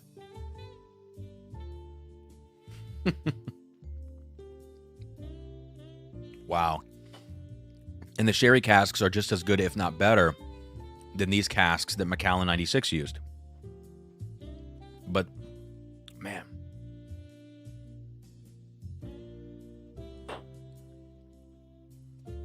Wow. So there you go. Like, for me, I think the 94 Macallan that I open is going to be better than this 96, whenever that happens in the future. But to see this bottle, which on secondary is a lot, okay? 7, 8, something like that. 100. To see this tasting the way it does compared to this, which on secondary, I don't know what I paid for this, 200 maybe? Maybe 2. It wasn't crazy. Let me check. Because I think it is worth noting, like the exact price of this. It's worth noting just how much of a difference this is.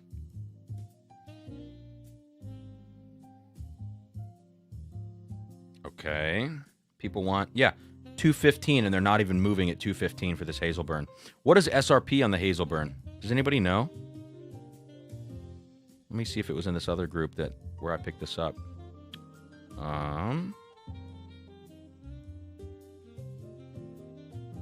Yeah, I can't find it. SRP is 170, and secondary's not even moving at 215 with shipping included. So look, the value of this Hazelburn is crazy. And 9,000 bottles? Yeah, 9,000 bottles produced for 2023. Buy 3 of them. I'm telling you. And so this is proof down. It's so good proof down too. But the front of the nose stands, when you proof it down, everything rounds out except that sharp saltiness, lime salt, I'm going to keep saying, at the front of the nose, that doesn't tame down as much. So then it feels disproportionate where like the fruit notes are very relaxed and evened out, but you have this thing still punching you in the nose, which is the saltiness. Whereas when you have it at the intended proof of the bottling, the fruit notes are dialed back up, and then everything's in balance. So I actually recommend the Hazelburn at proof, as opposed to proofing it down. I think it's more enjoyable at proof, at least on the nose. Let's go back to the palate. Yeah, 100%. Drink that thing the way that it was bottled. So there you go. We went kind of down the nerd rabbit hole, but that was fun for me at least.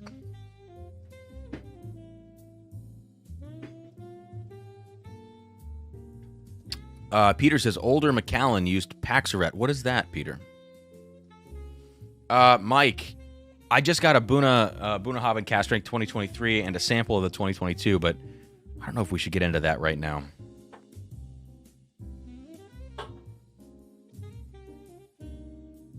I'm not mad that I have that Macallan 18 from 96, but secondary prices are out of control for what you get, and you should just buy the Hazelburn.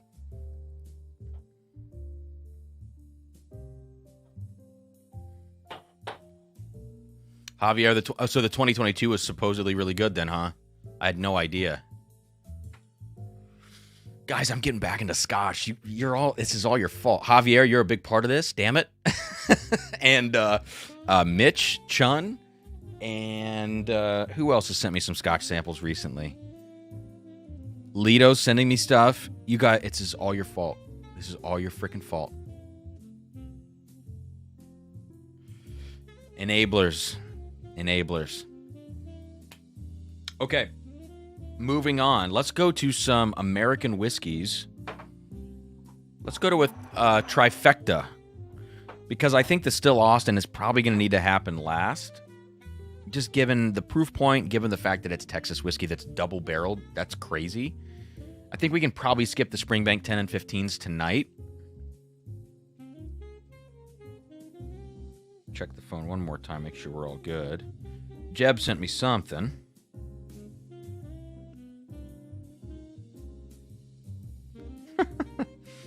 Oh, gosh. And, okay, let's see. We got 6 clean glasses left in the room of the ones that I like. So that should be actually perfect, I think.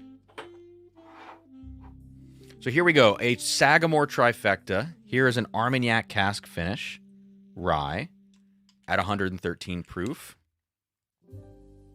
Here is a maple syrup cask at 107.2. And I don't know if this is MGP or their own distillate.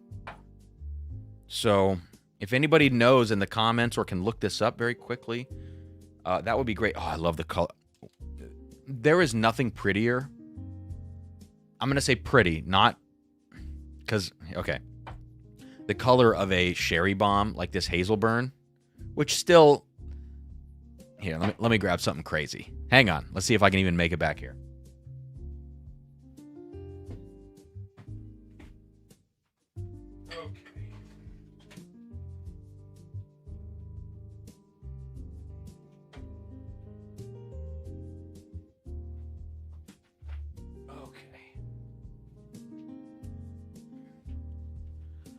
Good old foot. Okay.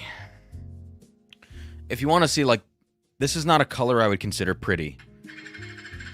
This is a color that I would consider, like, arousing. Okay. Look at that. Right? It looks like coffee. This is a Glendronach single cask. It's 19-year.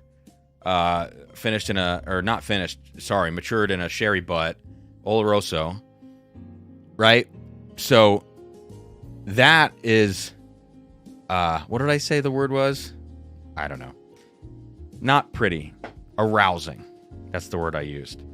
But a pretty color is a port finished. Like a great port finish has this, it's dark, but it doesn't really read on camera. It has a pink hue to it.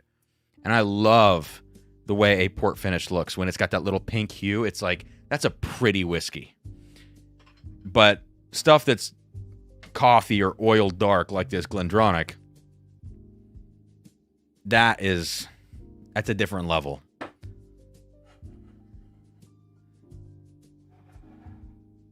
Okay. So we gotta make our definitions here. Peter says I would pay $200 for the Hazelburn and a blank. Yeah, me too. I'm totally gonna be buying at least one more of those, if not two. Anthony Peters says that Armagnac cask is the only finish. So, Anthony, it sounds like you're an expert on these Sagamore. So let me refer to you then on some of these. Which of these are distillery only? I would imagine the Armagnac probably is. Maple syrup. I don't know if that's distillery only. And then the port finish, I think, is a standard, or at least, let's say, more widespread bottling. What do you know, Anthony? Nate Trout says your palate is blown to drink Springbank 10 or 15. Maybe. Oh, what's up, Mitch? Don't step your foot in the Scotch rabbit hole. You may not come out. Oh, well, look, this is like the original territory for me, and I'm so glad to be revisiting it, and it's fun.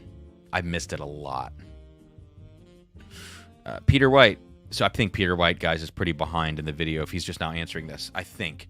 Paxaret is a sherry syrup that was pressurized into the cask. Oh. Scotch Whisky Association put an end to it years ago. Wow, I did not know that.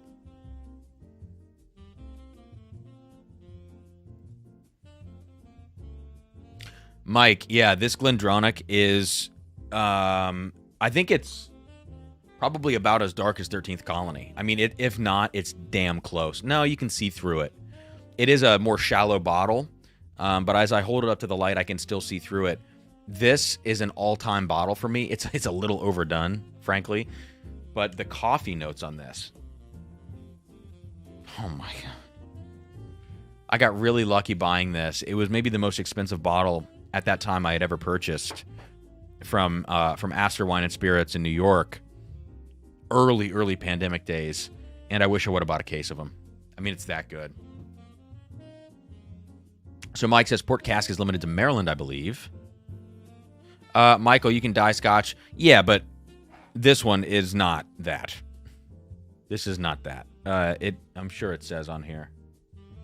Non-chill filter, natural color. Yeah. So this is not, there's no color added to this.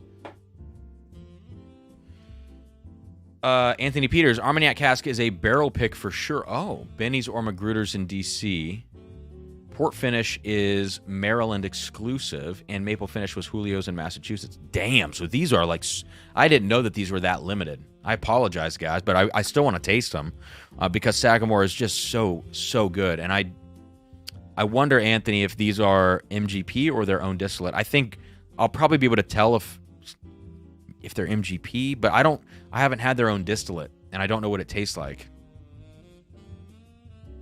Javier, I also wonder that too. I'm not sure. But it sounds like it was, it saw its end years ago, according to Peter, but I'm not sure. All right, let's get into this. A picks are all MGP, supposedly. Thank you, Anthony. Man, what a freaking help to have you here right now. Jeez, I appreciate it.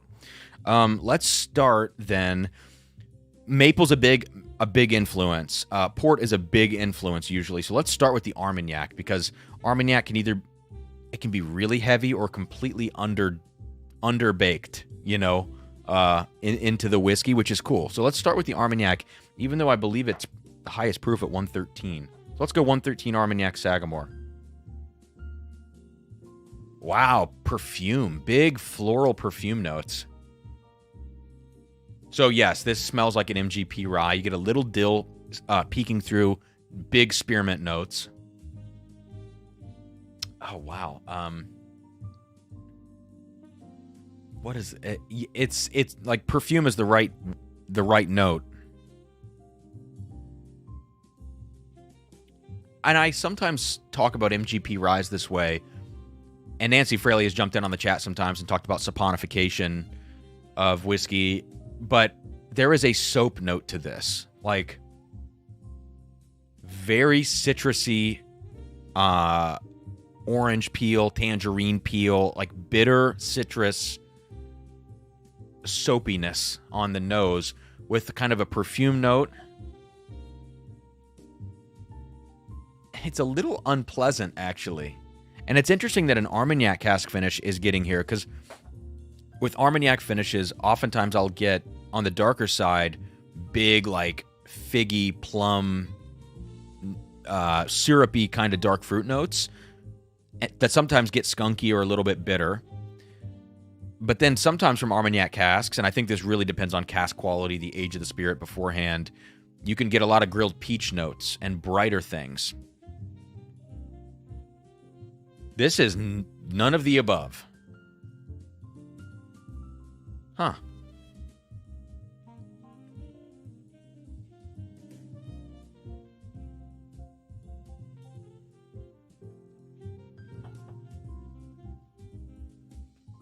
The palate is much better than the nose. It still shows some of the soapy perfume notes, but, well, I don't know. It feels a little bit chemical to me because of that. That perfume thing is so present on this. It's like when you're walking through like a Macy's or something, and you go through that perfume section, and it's just all hitting you. It rattles me. And that's kind of what I'm getting on this Armagnac finish. I'll come back to it, but for now, not the biggest fan of that. Okay. Let's go to the maple now. Maple is at 107.2. So we're just gonna go down in proof. So 107.2 now. This is way more up my alley. Peter White, those Glendronach single casks are spectacular, but the recent pricing is egregious at best. I haven't really seen the recent pricing on them, but I do keep my eyes peeled on secondary because even though this is only a 19-year single cask, I still think it outkicks its age so much that I'm not somebody that sees, oh my God, a 24-year single cask, I have to have it. It's like, if I saw a 16-year single cask or something, matured in what is this, a butt? Yeah, an Oloroso sherry butt. If I saw one with this kind of color that's 16 years in a sherry butt like that, I'm buying it all day, as long as the price is reasonable. I'm much less concerned about the age, and I'm much more concerned about the color, which for me is going to indicate first fill or not for the cask. Hopefully it is a first fill. I don't know if this even specifies that, actually. Probably not. Yeah, I don't know. But if I got a first fill 15-year, 16-year with this kind of a color on it, I'll save the money and buy that instead of going for like a 24-year port finish, which I think I've seen. Jeb, I'll send you some of this Hazelburn if you want. Okay, maple cask now. Oh, Michael, thank you for the $2 super chat here. Best Scotch bar in the U.S., the Stanley in Estes Park. Interesting. I've never heard of that, but I will have to. I'll have to look that up. Jesse says, "Cam, wait until you see the color of Ralphie's 16-year Glenlivet." Oh man, I'm excited for that. All right, maple cask still has this MGP dilly spearminty backbone, but instead of going all perfume and floral, it's like floral apricot and pear, like Asian pear. I would say Asian pear on this.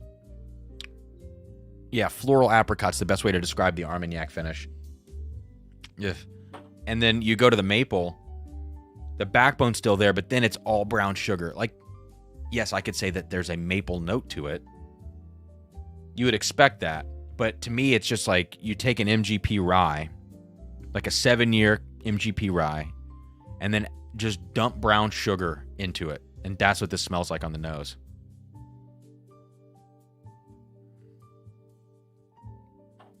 Oh. I think maple and rye work so well together. This might be a little actually underfinished, which I appreciate from just a critical standpoint. But there's a little too much spearmint note in here. And spearmint and maple don't necessarily sound like they go together. I like that I can taste the base whiskey, but on a rye that is so minty forward and dill forward like an MGP rye, I think the finish needs to mask it maybe even a little bit more than this maple syrup finish is, just so that it feels more like the profile feels more natural, as opposed to like, hey, I took spearmint gum and maple syrup and put them together. That feels kind of unnatural.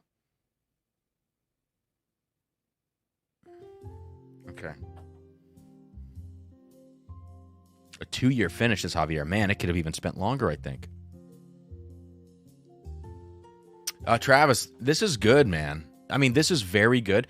I think the person or the distillery that does the best maple finish stuff, I don't know if this is a hot take, Starlight. I think Starlight's maple finishes are the best maple finishes, because the base distillate from Starlight has this like 5% of a craft note to it. But the way I describe Starlight is that whereas Kentucky is more caramel, vanilla, cinnamon based, let's just really generalize, Starlight is more brown sugar based. With just, when they produce a bourbon, the biggest note that I get on a base bourbon from Starlight is brown sugar. In Kentucky, you're going to either say cinnamon probably, or vanilla, or caramel. And so because brown sugar is a big facet of Starlight, when you add maple syrup casks to it, everything just gets more full. And it's not like you're trying to put a square peg in a round hole. Okay, let's go to the port finish now at 103 proof. Again, the color, that little pink hue. Very nice. Oh, this is my favorite. Without a doubt. That smells so good. The Armagnac, it smells silly compared to this port. Oh, man. But MGP always does well in port. Always. Wow. You could, if I smelled this, you could convince me that, yeah, I think you could convince me that this is an MGP bourbon, and a much older one, like a 10-year bourbon finished in port. I could be convinced of that because in this case, the port finish actually hides a little bit of the minty dill quality of the base rye. This is, oh man, I wish I had a bottle of this. At least on the nose, the palate could be different.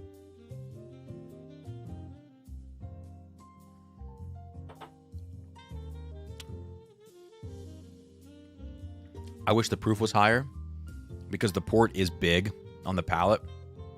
If the proof was, if it was at 108, not 103, it might cut through the port just a teeny bit more on the front of the palate to make this perfectly balanced. But damn, if that's not a great rye that's finished in port, I don't know what is. Oh. Travis says, do you have a Midwinter Nights Dram to compare? I do. I think it's a 9.1.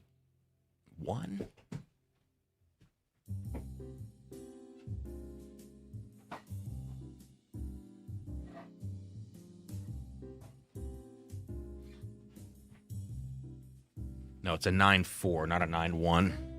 And it still has its Christmas decorations on. It's the one bottle I leave the decorations on all year.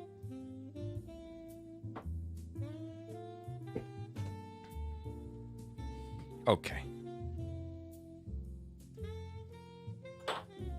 Oh, geez. Some residual green fuzz from the hat. Travis, was 9 the last full MGP? I really don't know.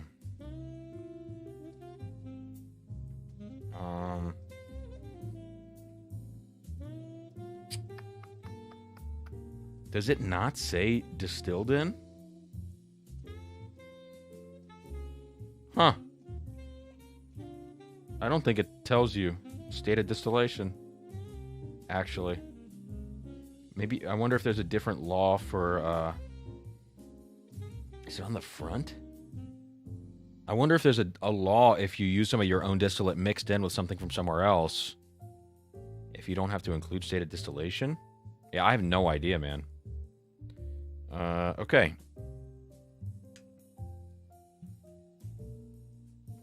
Smells good.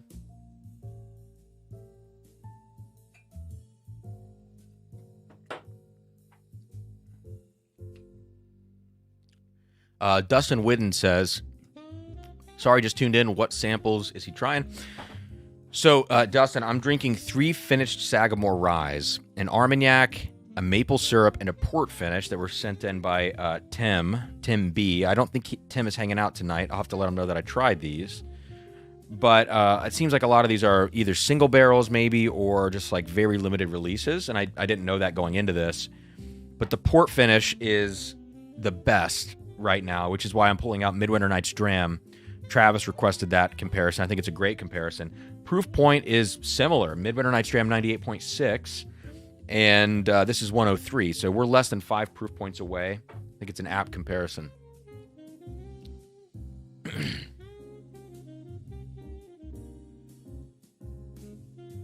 So this is the Sagamore. Oh my God. And you know what else it smells like? Is it like, I think it's clove. I think the note I'm getting, yeah, clove notes. And I do find that on port finish ryes. You do get some clove. Reminds me of drinking wassail at Christmas time. And now the midwinters. There's something about the midwinters that's actually pretty nice. I've always liked this bottle.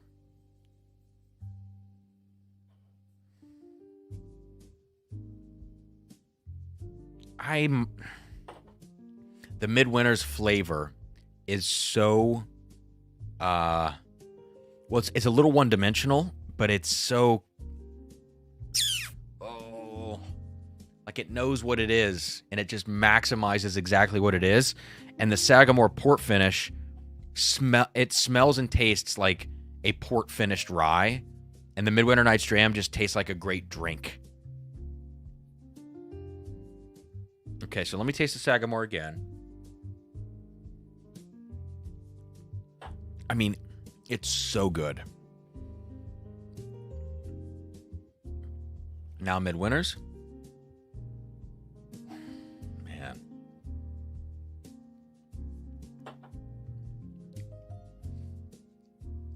More raisin on the palate, like a little bit more sticky port kind of notes.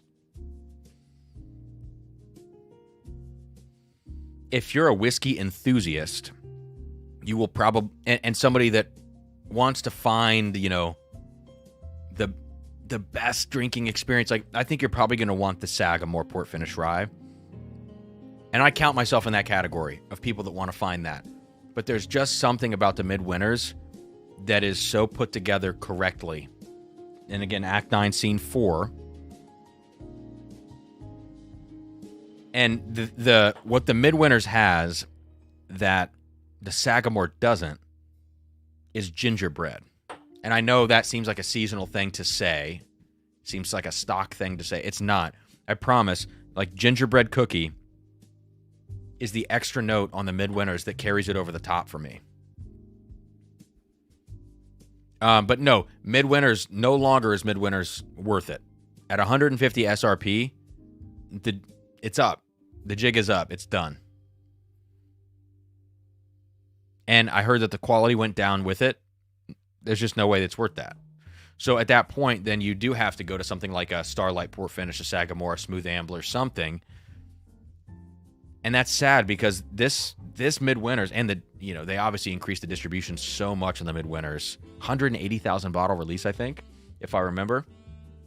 And that just screams lesser quality. Okay, so Tim Tam Slam says maybe they blended in their own distillate since Act 7. That's fine. I mean, I don't care what's in this Act 9. It's good. Anthony, no, this sample does not mention the batch. I'd have to find that out later.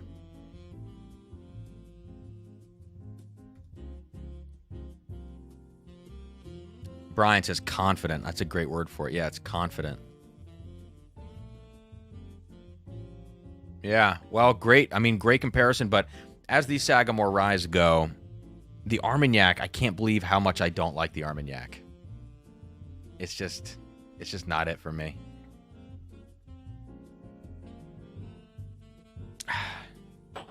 It's overly floral. All right. So I guess now we've got to go to, I mean, I guess this might be the final pour of the night. This is still Austin double-barreled.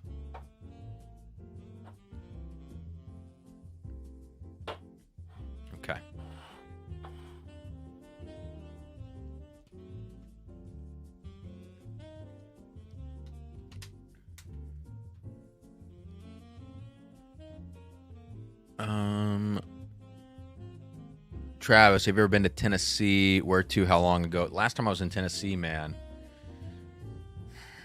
Let me think about that. Sheesh, it's been a while. It's been a long time.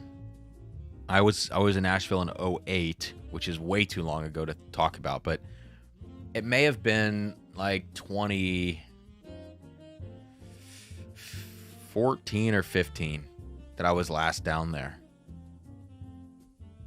Is that right? No, that's not right. No, I played down in Tennessee. I played at Lee University and Southern Adventist University in 2018. It was like one of the first tours I went on out of school as a soloist. I played at Lee. I played at Southern Adventist. I played at Campbellsville in Kentucky on that trip. Yeah, and then I flew to Fresno afterwards, and I did a California run. So, yeah, I would have been... but back then, I wasn't into whiskey. Javier, I just bought that Craig Ellicky 13, the standard, but I don't have the Armagnac finish.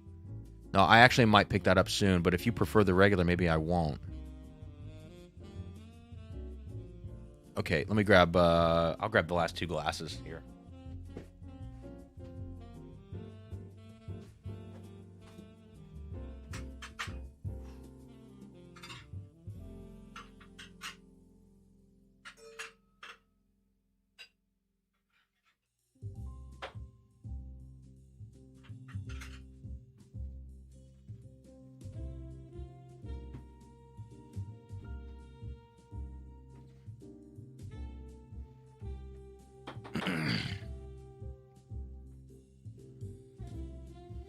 Tim, Cam, have you gotten your hands on a Redwood Empire Foggy Burl yet? No. Is that one of those new with the white and black label? I don't actually know the names of those releases. Foggy Burl. Yeah, there it is. So it's a... Oh, that's a single malt. Wow. So what else came out on that release then? Yeah, it's their American single malt. I'm on their website now. I'm just kind of examining here, like what's going on. Okay. Devil's Tower High Rye Bourbon is the other one then. Yeah, and I'm checking this out. And is this their own distillate then? Batch 1. Profile 25 barrels. Wow. 2 malt, 45 rye, 51. Oh, it's high. That's really high rye. I like to see that. Perfect blend of spicy and sweet. Okay. Our small lot series continue our spirit of experimentation by applying our hard-won house style to products with a specific focus. So is it all their stuff?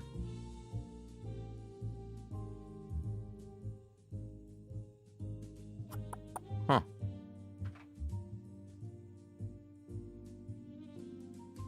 Michael says, I can send you a good website out here where you can order it for SRP. I'm going to hold off on that for now just because. Thank you, Michael. But I've spent a lot recently, so I need to kind of dial back right now.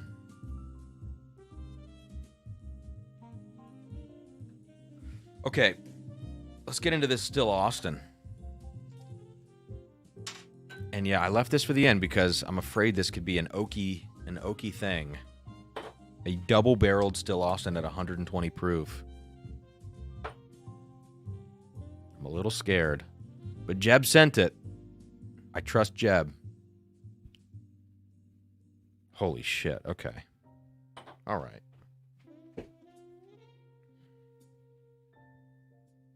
Whoa. He says, don't trust me.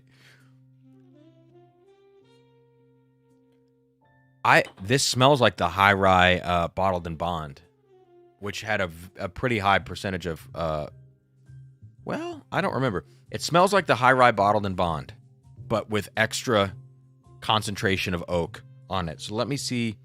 What would I look up? Still Austin high rye bottled in bond mash bill. I'm curious if the mash bills are the same. 70 25 5 for the high rye, and then I want to look up Still Austin double-barreled mash bill. 70-25-5. You know what? On the nose, I will take that. I will take that. It is the exact same mash bill.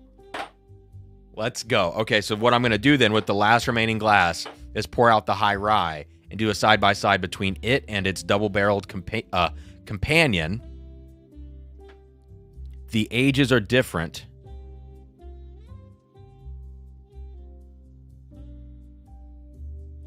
Lance, you have to give something away. Come on, it's 5 minutes. We are all busy.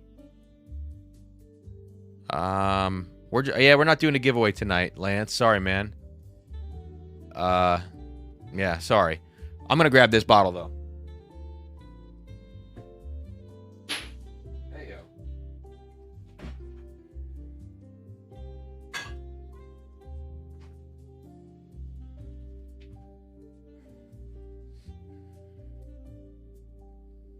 go. Pure Mustard. This is a 19-year single cask Oloroso Sherry Butt.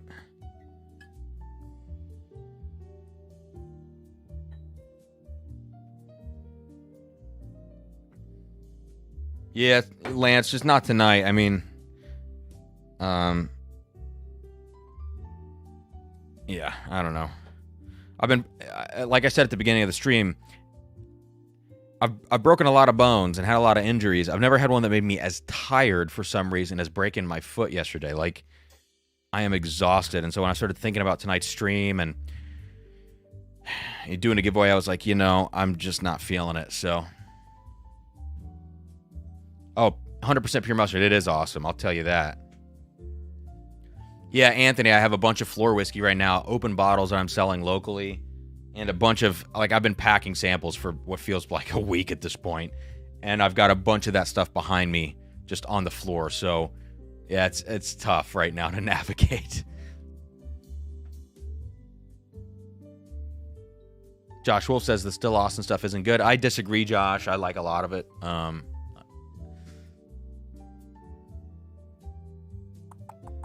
Okay. Anthony Quaranta says, I'm having a friend go out to Isla for a week. Anything I should ask him to keep an eye out for? Malt-wise might be tougher to get here. Honestly, I'm not the person to ask, but somebody else in the chat might know. So if anybody has any ideas for Anthony, please drop it in the chat. Oh, it looks like Javier maybe threw something out there about distillery-only offerings. Thanks, Anthony. Yeah, that's why the reason I'm selling all these open bottles is to eliminate that problem, hopefully. Okay, so I've talked about the Still Austin High Rye ad nauseum at this point. I mean, as you can see, I love this stuff. Okay. And now the double-barreled version. I'm still pretty happy that I made this connection on the nose, and they end up being the same mash bill. That excites me. Guy, thank you for the super chat, man. Really like the High Rye Still Austin. Interested to see this comparison. Yeah, the High Rye is the one that I've mentioned when I was growing up. I grew up in like a new neighborhood. I think when I was in like second grade or something. I was in a neighborhood, this new development, and they were always building new houses. And my buddies and I, in second grade through fourth grade, would ride our bikes and just screw around in these houses that were just, it was just wood. It was just plywood or whatever, you're building with. Like no windows, no siding. It was just the frame of the house. And we would go in there and climb on stuff and just be idiots. And the smell of that, where you have the fresh dirt on the ground and the raw wood notes of the house, and it's very outdoorsy. That's what the High Rye smells like, along with like some honeydew and bright fruit notes. And I love that. I think the profile, I've mentioned it before, is nostalgic for me. And it brings me to a place. And then the double-barreled version, which is, again, 20 proof points higher, has those elements, but on top of it is like cinnamon stick or cinnamon bark plus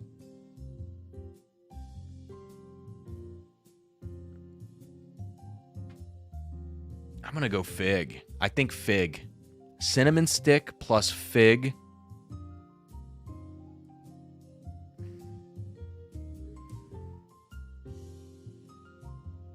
And like coffee. Cinnamon stick, fig, coffee, reduced down into some sort of like really viscous syrup. What I appreciate about the double-barreled version of this is that it's not overly spicy oak or overly raw wood. There's none of that. It totally brought the brighter notes of this like down into a more holistic kind of mixture of notes.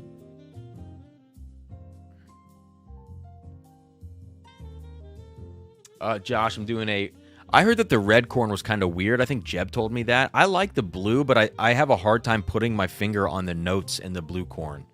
It just feels like a totally different, it's like a paradigm shift for me when you're dealing with blue corn.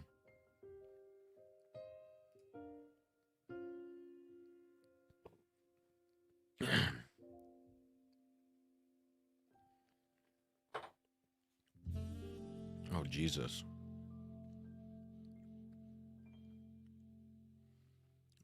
Wow, that is so good, Jeb.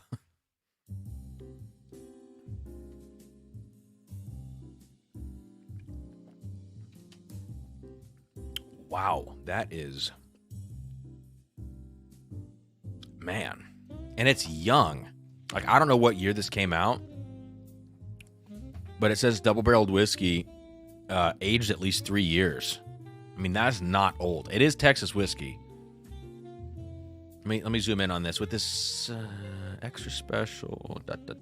Hang on. The spirit is diverse and welcoming, combining bourbon from 2 of our finest Char 3 American white oak barrels. Oh, this is literally a 2-barrel blend. Oh, or do they just mean that the first barrel and the second barrel in the process are Char 3? I don't know. I'm not sure. They say we've distilled a dark and complex bourbon that arrives with a sense of allspice, cherry, and clove. Okay, yeah. Followed by a taste of heavy oak, leather, maple brown sugar. Yep. All right, I would agree with that. And it was $100 when it came out, it looks like. Wow.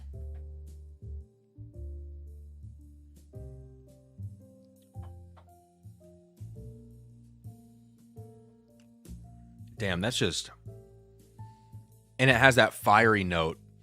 Like Jack Daniel's Coy Hill, I'm sorry if you've heard this before, I always talk about it smells like a fudge brownie on fire. And that's the best way I can put it. This Still Austin and this double barrel has that fiery note to it. Yeah. It's like all the notes that you talk about on the whiskey, and then you set them on fire. Oh, Joe, nice, man. Drinking some of the Elijah Craig Batch 11. Oh, I'll finish my night with a little pour of that, Joe. I've actually been looking at that for weeks now, thinking, you know what? I should have a sip of that. Let's wrap the night up with a little bit of that.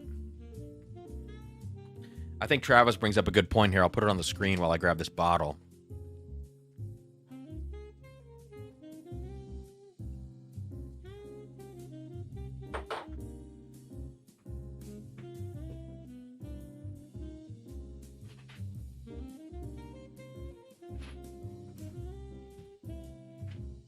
Oh, what's up, Toshi?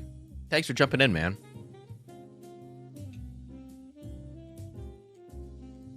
Okay.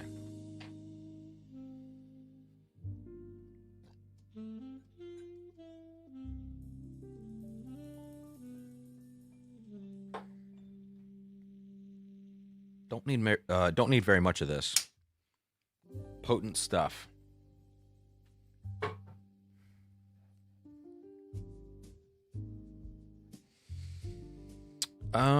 Brian, how does batch 11 compare to other... You know, I haven't done any of them side by side, so I'm not sure. Javier, speaking of floor whiskey, I found a B520 on a shop floor last month and a box in the wine section. That's a great find. Okay. Tim Tam Slam, do you believe that Heaven Hill will eventually release Elijah Craig Barrel Proof Rye? Yes.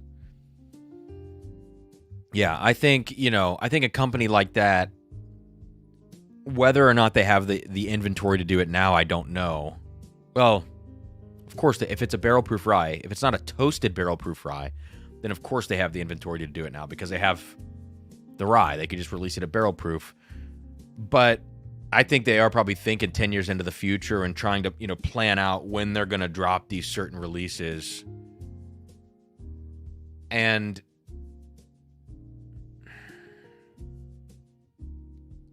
Matt Porter's video last week, or earlier this week actually, he dropped it on Monday about A124.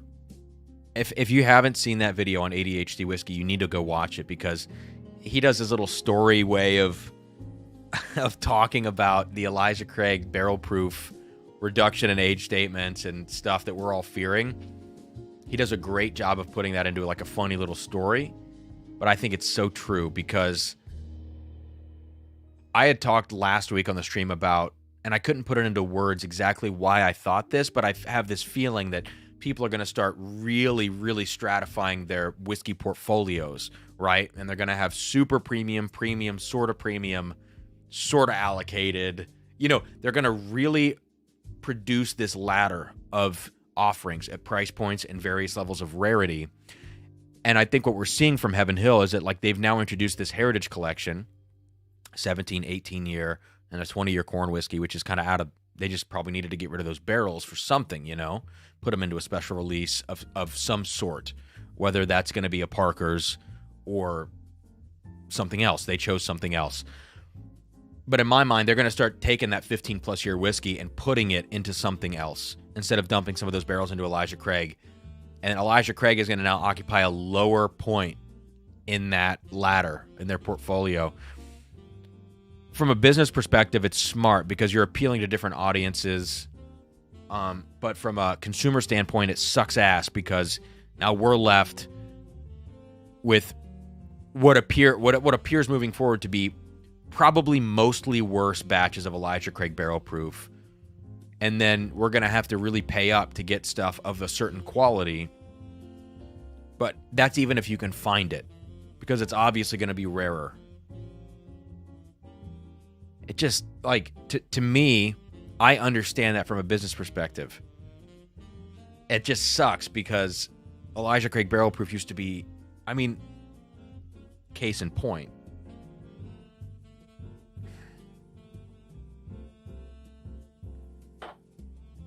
Batch 11, pirate bottle. Smells out of this world. And it's just like we're not going to get something like that anymore from that brand. Not that we've gotten that in years anyways, but even so, the hope of getting something even as good as B520 is pretty much gone. C923 was good, but I think that's an outlier now. I agree, Brian. Eventually that will happen. Jesse, I think you're right about the stratification. Beam has sort of done that already. Gone are the 15-year store picks. Yes, but you know what? To Beam's credit, I wish Hardin's Creek was a barrel proof, but to Beam's credit, they've kept things relatively affordable, and those releases don't fly off shelves. They kind of sit. They usually sit at SRP most places. So I'll give them credit on that. And it's all really good whiskey. I do miss the 15-year store picks. I do believe we will get back to that at some point. But I think right now, they chose to reallocate those barrels into these special releases. Again, continuing this trend of just building out a more vertical portfolio from an allocation and price standpoint. C919, Pure Mustard is damn close to pirate bottles. And A117 is damn close to, it's a little lower proof. So it's, to me, A117 is more of like just a general dusty whiskey profile with a modern touch. C919 is kind of like a pirate bottle because it's so high proof. But C919, if you have that and you have some bunkered, you really, in my opinion, you're not missing out on too much with the pirate bottles. It is a nice thing to have, but C919 is very good.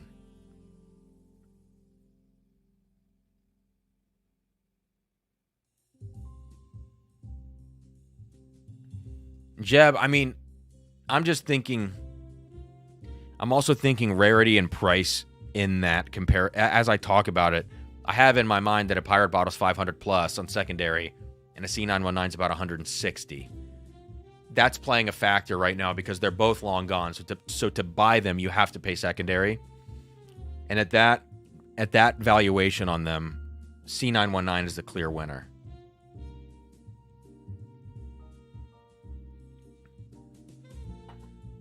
It's like A117 gets close to this in some ways. C919 gets close to it in other ways. Or Batch 11 is both of those profiles together.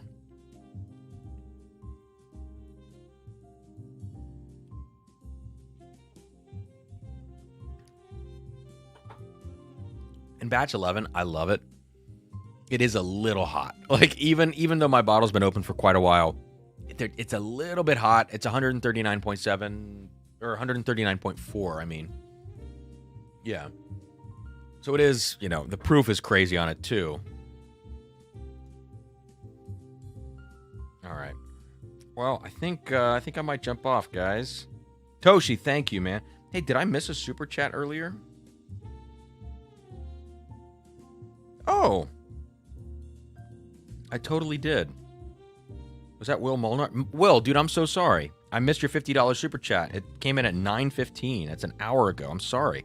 He says, here's a little seed money for your new Acorn stair lift. Oh, damn it, Will. I'll see you next week. Although I'm still going to have this boot on next week at the first barrel pick that we do, and I know I'm going to get so much shit, and that's okay. We'll get it on camera, too. Thanks, Will. And then Toshi with a $25 super chat, man. Thank you. You guys are awesome. I appreciate you sending that my way. Paul Graham and everybody else that super chatted tonight. I appreciate it. Brian, would I trade an old Rip for a Batch 11? Which one do you have? Do you have the old Rip?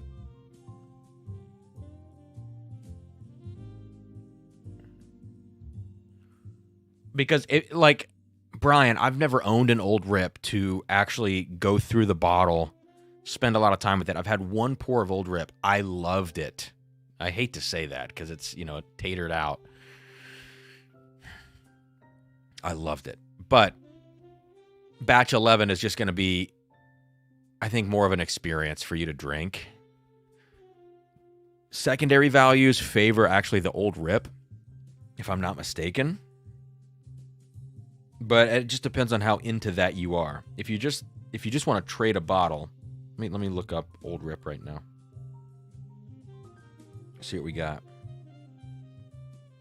I just need to type in ORVW, I guess. The most recent old Rip from 2 hours ago. That's a 2020. Not a great comparison. Here's a 2022 at $6.75 each. Pretty close, actually, value-wise. Pretty close value-wise. I would probably go with the Elijah Craig. I've never done them side by side. I've never spent time with an old Rip. I would hate for me to be wrong on that. I would feel bad. But I think the Elijah Craig's better.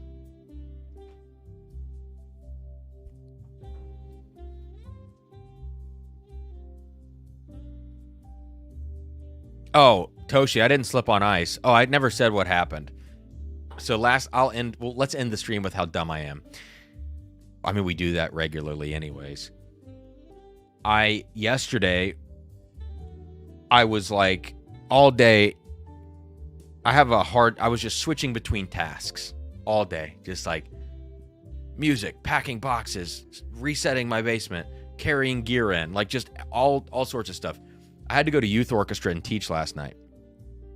And I had committed myself to basically being 5 minutes early because I was just trying to get too much done.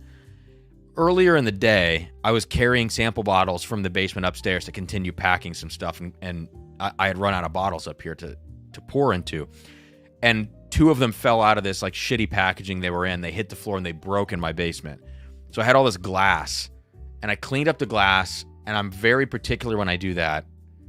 Because anyways, when I break glass upstairs here, our cat, I get worried about her stepping on it or finding it. She's not allowed in the basement, but I still cleaned it up very particularly. Well, right before I needed to leave the house to go to youth orchestra, I was running around doing all sorts of stupid stuff. And I'm like, I need to go turn the basement light off. But I have to go downstairs to do it on this power strip.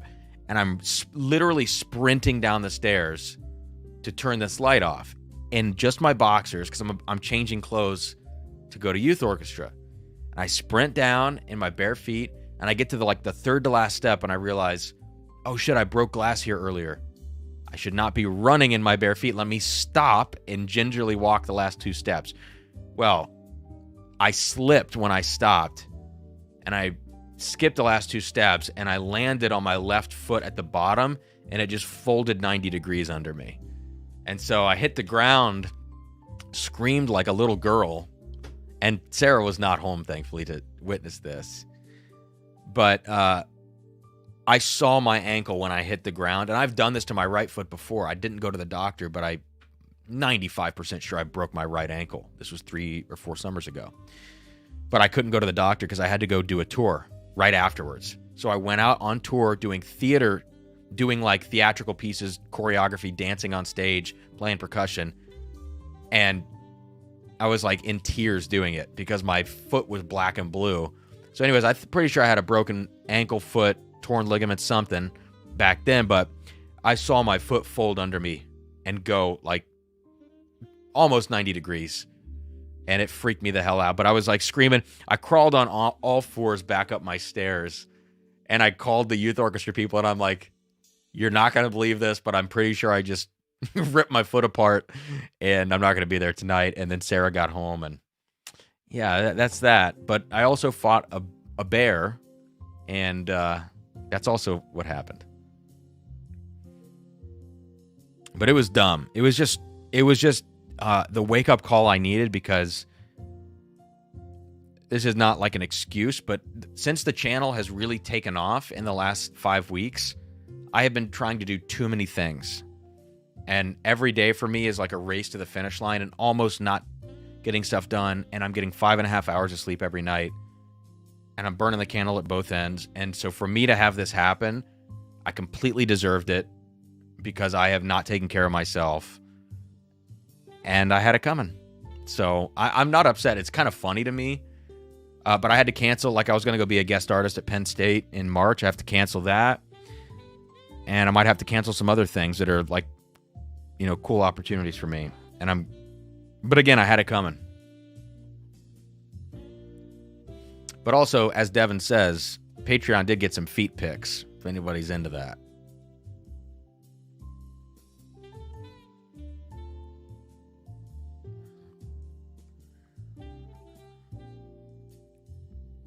Okay. All right, well, I'm going to jump off here.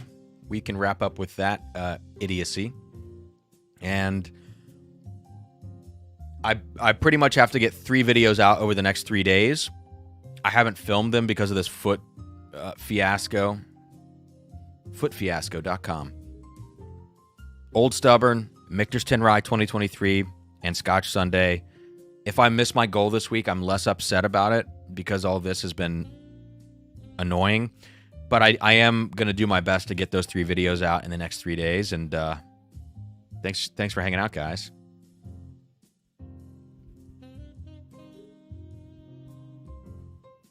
All right, that's it, and I will see you soon, patrons. We'll be in touch. By the way, if you're on the Patreon, and I'm not sure if some people use computer-only Patreon, but if you do use it on your phone, it's a phone-only thing that the Patreon chat exists. Again, I know I got to get a Discord up. I looked into it. It looked like kind of a mess, and I'm scared because when I open the Discord, I want it to be done right, and I think I'm missing some information to do it properly. So I'm trying to make sure I do it right when I open it. But if you're in the Patreon, check out the chat on your phone because we're all staying in touch there a little bit more even than the posts on the Patreon.